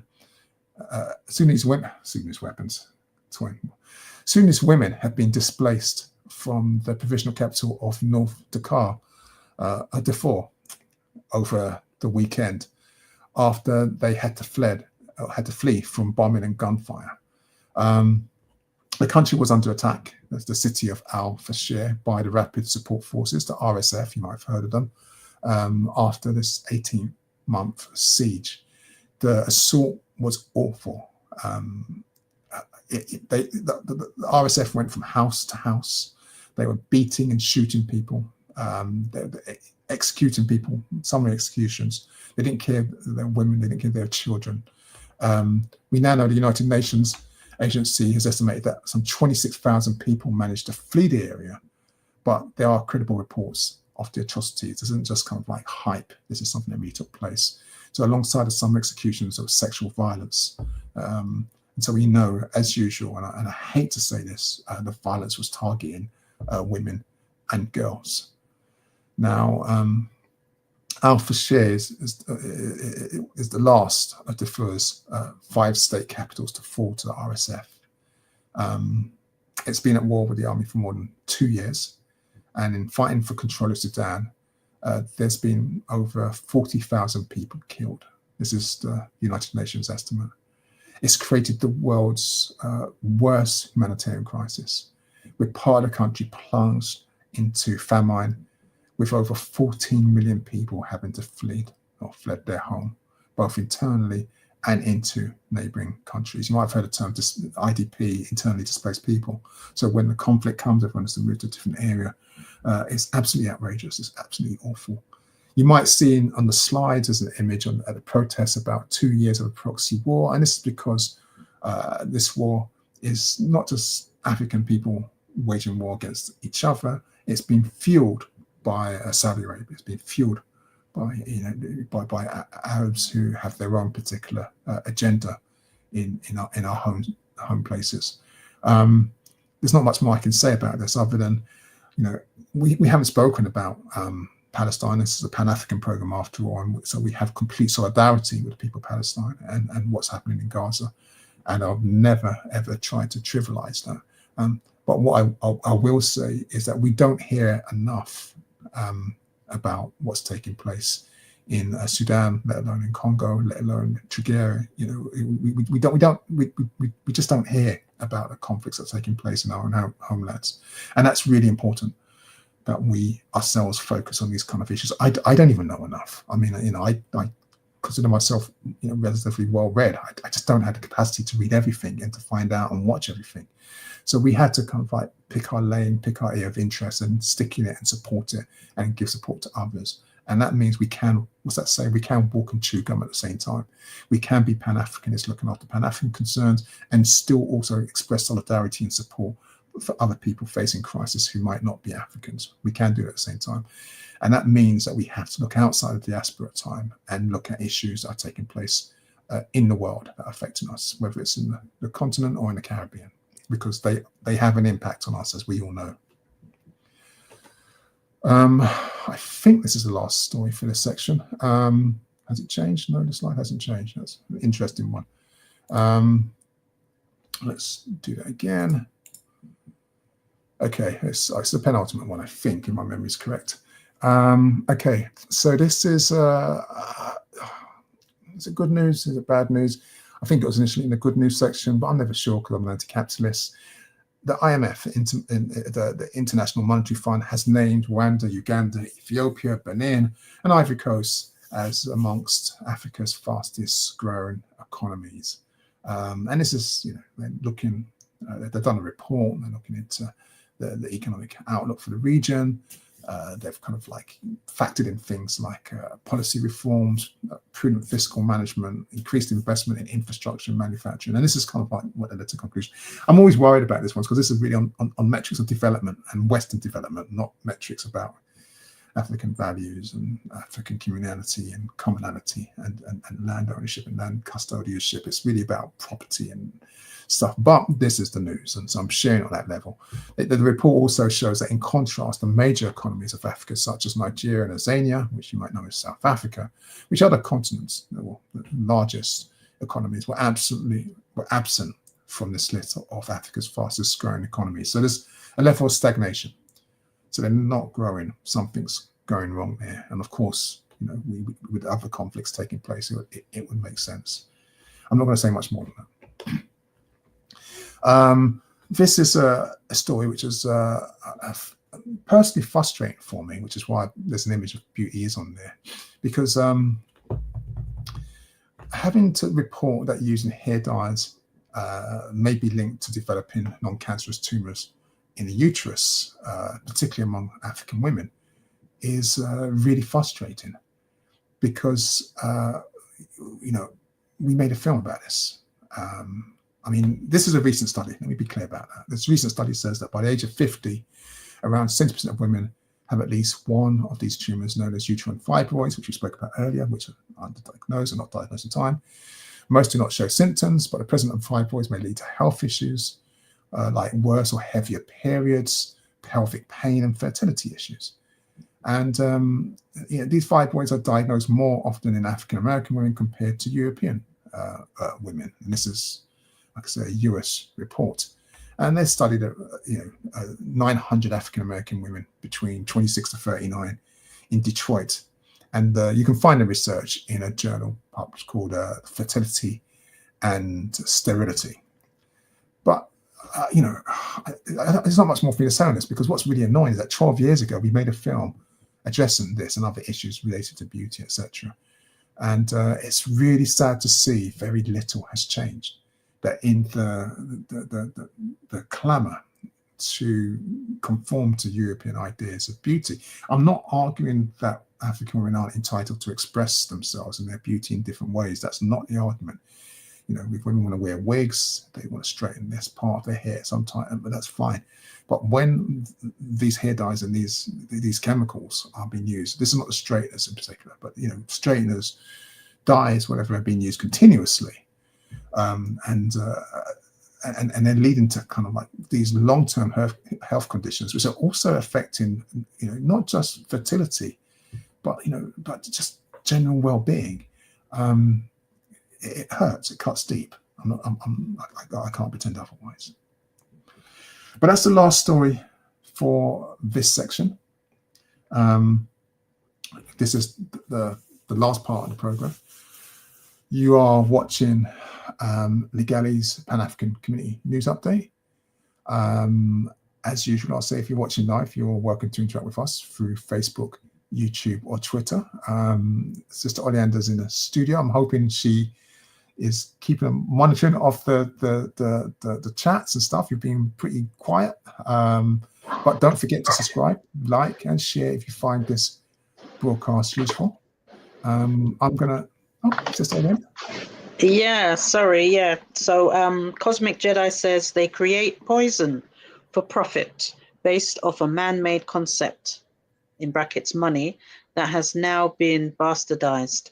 This season of Truman Show needs to come to an end. Yeah, I like that on the Truman Show. Yeah, it does. Yeah, and then he says the desire to create poisons under the illusion of profit needs to be looked into. And lastly, he says also the movie, the Cabin in the Woods comes to mind. Yeah. Okay. I don't know. Well, thank you, Cosmic Jedi, for joining us today. I'm not familiar with Cabin in the Woods, so I'll check that one out. But yeah. Yes, thank you, Sister Oleander. And yes, this is a profit-driven endeavor. But now I also fear, with its implications on fertility of African women, it's got this other double whammy that it actually fits in with the white supremacist agenda, which is about sterilization of African people.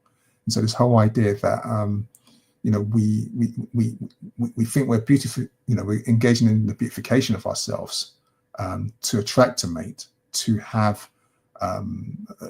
children, and then actually what we're inadvertently doing is poisoning ourselves. It's a very strange thing to think through. Anyway, I'm going to move on to the next slide, and this is the last section. So if you've got any more comments to make, this is your best chance to do it before you wrap up. So where do we start? Okay, so Children of Captain America.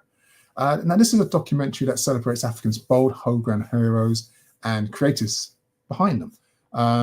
In fact, I've got some graphic novels by some amazing African artists from the continent and diaspora. I mean, whenever I didn't go to Comic-Con this year. I've missed it for a couple of years. I've been too busy working, and I really need to do that. If I need to, I'm kind of quality of life again. I've got to get that balance back again. But when I do go and I find some amazing artwork and amazing stories, it's good to know that there's now a documentary celebrating. It is on TNT. I have tried to see if I can get access to it, but I can't. But I did find a trailer. Now I've got a clip I'm going to play. I think it's not that long. This is kind of like an experiment because, as you probably know, I'm still time-wise. It takes time to kind of embed video clips in here. So hopefully it'll work. If it doesn't, please forgive me. I'm going to give it a shot. Let's see if it plays. Heidi's super clever tech helps you find their best ski holiday deals from over 300. I didn't want the adverts to be inside the clip. That's really, really irritating. For the number I don't know if I can skip the adverts because that's going to It's easy to add extras, heat me off. click flexible payments, and speak to real humans. From the pages of books, superheroes emerge. Different stories, but the same heartbeat.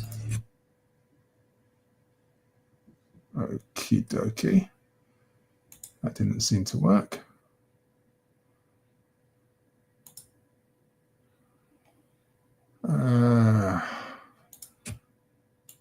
Let's try that again. 30-second clip.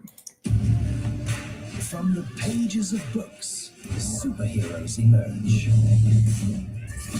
Different stories, but the same heartbeat. All born of African artists, created to show the world that they are here to stay. TNT premieres an essential documentary about the rise of African superheroes, Children of Captain Africa, in October on TNT. Okay. I'm assuming you can still hear me. Yeah, it's still a bit rough around the edges. We'll figure it out. I'm not going to have any adverts in the program now, so until we sort that one out, we'll find a way around it. I couldn't get access to the documentary in the UK, so I'll keep looking for that. But it's actually I think the only person who actually covers this particular field is our brother Tony Warner through Black History Walks, and he puts on an event where he talks about African superheroes. And I guess why this is going to be in positive section is because we need to remember that actually our art and our creativity is actually a talent. It's a gift. It's I don't want to say a weapon because it's also like a healing balm, but it's something that we often don't kind of like we underestimate. We kind of like don't see its worth. And this is probably me being a bit too nerdy now. It's just something that I think that we should celebrate as well. I'm going to move on though. And I have no idea why there is a video on. Let's just use confused.com. What? Doesn't have the thought of car insurance. On that is an advert. Okay, let me try and stop that. Insurance feels better when you just. Okay. Yeah. Apologies. It's going to take a bit of time to sort out the videos. All right. Last few slides. Okay. There is an art-inspired. There's a presentation or a public exhibition of art or 10 winning artworks from a national competition marking 60 years of the Race Relations Act, and this is going to feature in exhibitions and events that extend beyond African History Month, which has just passed in October, and ahead of commemorations of the Act's passing in November. Now, the competition, which was called Designs for Change, was run by Bio Media Outdoor UK, and they seem to use kind of like novel spaces. I think in the image you can see there's a bus shelter and a digital screen. I think they use different spaces, digital billboards, bus stops, train stations, shopping centres to kind of promote the art. But the winning works will reflect themes of justice, equality, and protest. And this is actually like a good, accessible way of thinking about the Race Relations Act and its impact on where we are now from it. Okay, I didn't get to go to this year, which is really frustrating. I was invited. It's called the Black Tech Festival, and it's an annual event, which I think it started in 2020, if I'm correct. But basically, it looks at creatives, people of African heritage across financial tech, health tech, AI, all the creative industries. And it also kind of like looks at their achievements while simultaneously tackling systemic barriers which have long held our people at the margins or out from the margins when we're looking into the world of innovation. And so that message of kind of like breaking those barriers is at the heart of this gathering. It took place in London earlier this year. It had around 7,000 attendees, over 150 speakers, and a lot of global giants there. So some of these are often problematic, but also often opportunities. These are like Microsoft and Uber and Citium, alongside grassroots innovators. The organizers said It was one of the biggest BFTs, Black Tech Fests yet, and a clearest demonstration of the idea that our futures matter. And so this was like an event. If you went, it would be great to have feedback, but it's an event. It'll be back next year. They've already taken, I think 2026 instead of 2025. They're also taking registrations now for next year. But again, it's good to celebrate our achievements because we don't hear about us doing these kind of things, and we are in these sectors. What's the other one? Okay, this is, I really like this story. African women harnessing power social media for digital activism. Now, one of the things that we probably don't really champion a lot about is the progress that's been made over the past decade with digital activism, and the way that it's disrupting traditional media and politics with African women leading the charge. So what's happening is that, you know, many of our artists and other culture producers are no longer waiting for mainstream approval. They're just creating and sharing their work directly with communities and using online forums to do so. Now, this shifting embodies what the media scholar Henry Jenkins calls participatory culture. And this is where audience transition from just being active creators or being part, you know, they participate, they change from being just participators into active creators and leaders by bypassing the gatekept world of TV, film, galleries, and museums to produce their own art, their memes, podcasts, and videos that speak directly to lived experiences. And this is a really important point, the fact that we're so used to just consuming media, but what's happening is that a lot of us engaged, and like I said, mainly women, have been moving forward to actually changing audiences into leaders, active creators, and sidestepping those that have blocked those routes. Now, the images that you can see are basically platforms like Black Ballad, which tell the multifaceted story of African women, from mental health to politics to culture, all the other aspects. At a grassroots level, you have Kelechi Okafor bringing digital activism to life. I mean, one of the things her recent campaign did was offer free haircuts to our boys starting school. And she organised that just simply by going into local barbershops, you know, paying for the young boys to kind of like have this access and celebrating the joy and fostering community pride. There are many little initiatives that can take place. I hadn't heard about this, but it's pretty much like each one teach one. It's actually all of us getting engaged. And at the forefront of this is African women. But I think we can all learn from what we're seeing here and kind of like sidestep the gatekeepers that normally block our pathways to these platforms. We are now making those platforms. As much as I don't like social media, we do have opportunities to do digital activism in a way that is community-based and productive. Okay, this is just a heads up that we also have people who sit in the governmental structures, like Alexander William, who's Jamaica's High Commissioner to the UK. And he was part of a contingent of Jamaican businesses and cultural figures. You can see in the image acting legend Oliver Samuels.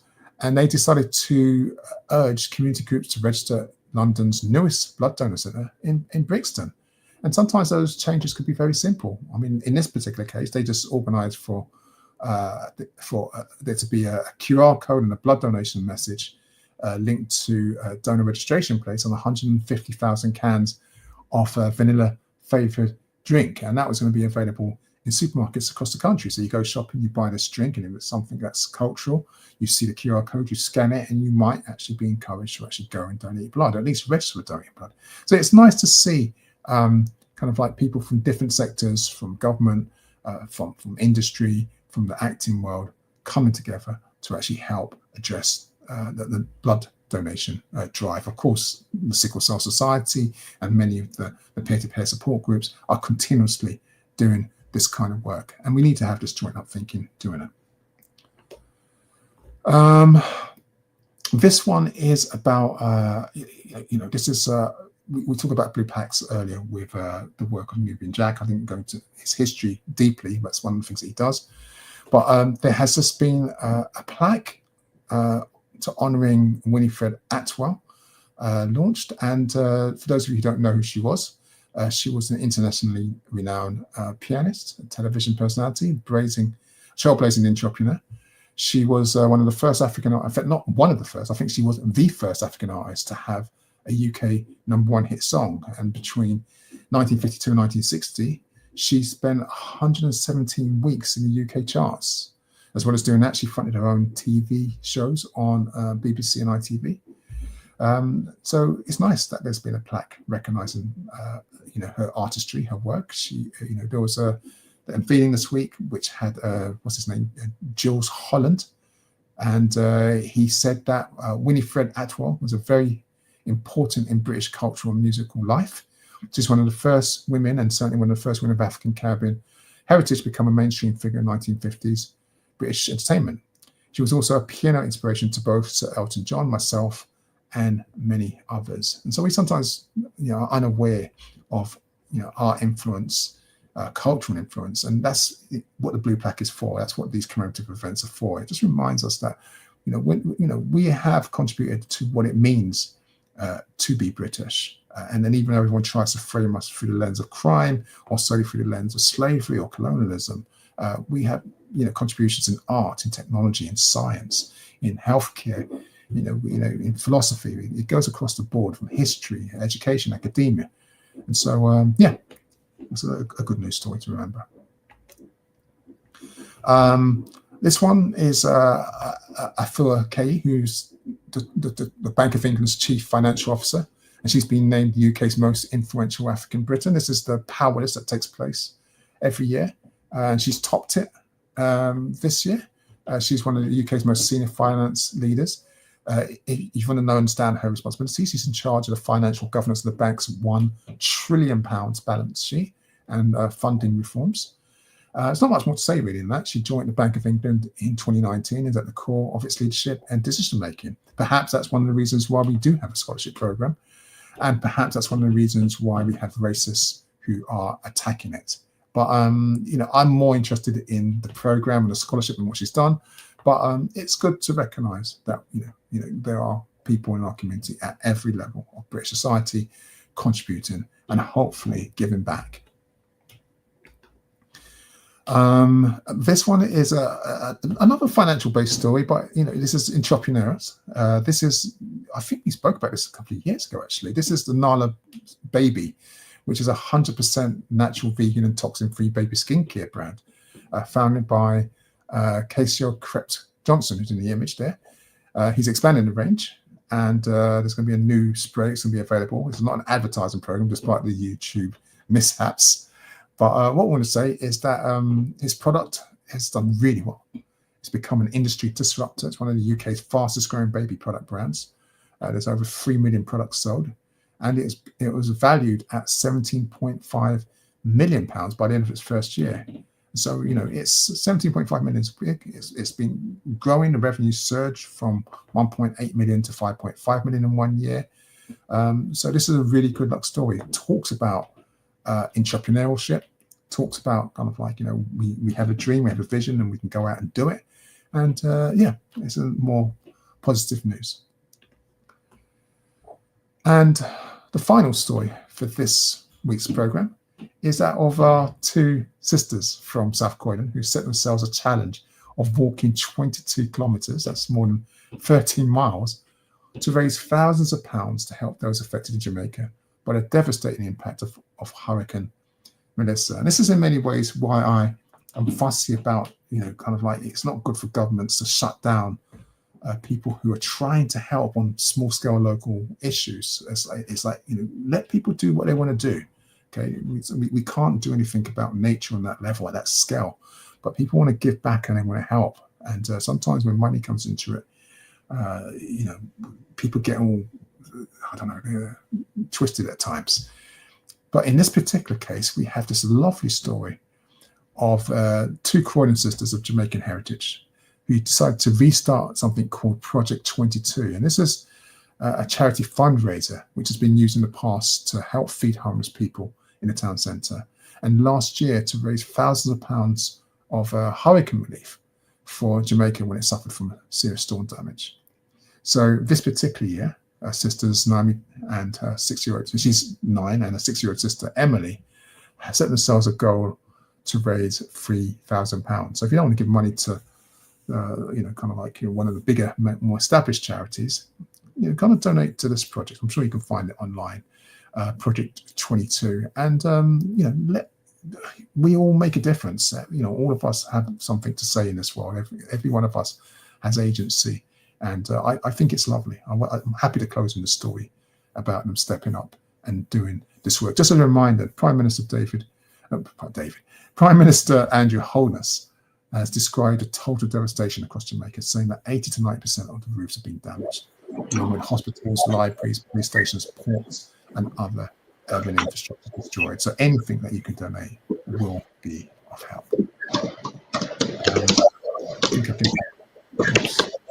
Sister Oleander typing. Let me just turn that down. And yes, I think that's it. Yes, that's the last story. Well, what time is it? We still went over the 2-hour mark. Okay, by 10 minutes. Close, very close. Sister Oleander. A few final comments. One from Cosmic Jedi. The movie's very blatant, and I feel and know you'll appreciate it. There's a bit in regard to hair products and other things. I don't want to spoil it. Please, I encourage you both to watch it, to check it out. I think that's the cabin, yeah. Okay, let's see if we can check that out. I think it's really sweet. Norman's checking in from Toronto. Greetings, Norman. Good to have you. Yeah. And Shrazel says, Project 22, the Croydon sisters. Well done, girls. Yeah, I think so. It's a lovely story. We need to have hope. We need to encourage the young ones and understand and support them when they try these kind of things. So it's amazing. Well, look, thank you, everyone. I want to thank, of course, Sister Angie and Brother Colin for their research and everyone else who sent stories to us. We're still playing with the format as ever. Any ideas, you're welcome to email, let me know behind the scenes. Didn't have a chance to set up the music. And for me as a musician, that's a sin. The next broadcast is Sunday, the 16th of October. I don't know what else to say, really. The usual, join a collective, make sure it's a Pan-African organization. If you can, support our community journalists and presenters doing their fantastic work. There's a lot of intergenerational knowledge out there. As we do those libations, it reminds me of how important it is to talk to our... Oh, did you say Norman from Canada? Yeah. Is it Otis Norman? Sorry, my mind, I'm a bit slow today. It doesn't say, okay. No, Norman Richmond. That might be. There's a wonderful activist, journalist, scholar. There's so many words out there. Norman, based in Canada. I think the last time I saw him was a few years. It was probably maybe a decade ago now. Time goes really fast, and it kind of touches in mind what I was about to say. We have a phenomenal amount of intergenerational knowledge between us, from elders to young people. Those who are learning how to utilize tech at a level which is innovative, simple things, kind of like using like barber haircuts. That's a brilliant initiative. To others who actually are historians and understand the role of music and art in moving us forward. So yeah, I'm rambling. My voice is going. So Oleander, I don't know if you anything you want to say before you wrap up? Just get ready. The new season of winter is on its way. So keep warm and just walk good. Excellent, thank you. Well, okay, and with that, I want to say the same thing. Please walk good, be safe, be vigilant. White supremacy is scared, and when it's scared, it's very dangerous. That means none of us are safe. This is a situation where it will eat its own to get to us. So be vigilant, be informed, tell others, don't scare them, just tell them. And whatever you do, be careful. And may the ancestors continue to guide and protect us. Ashe. Ashe.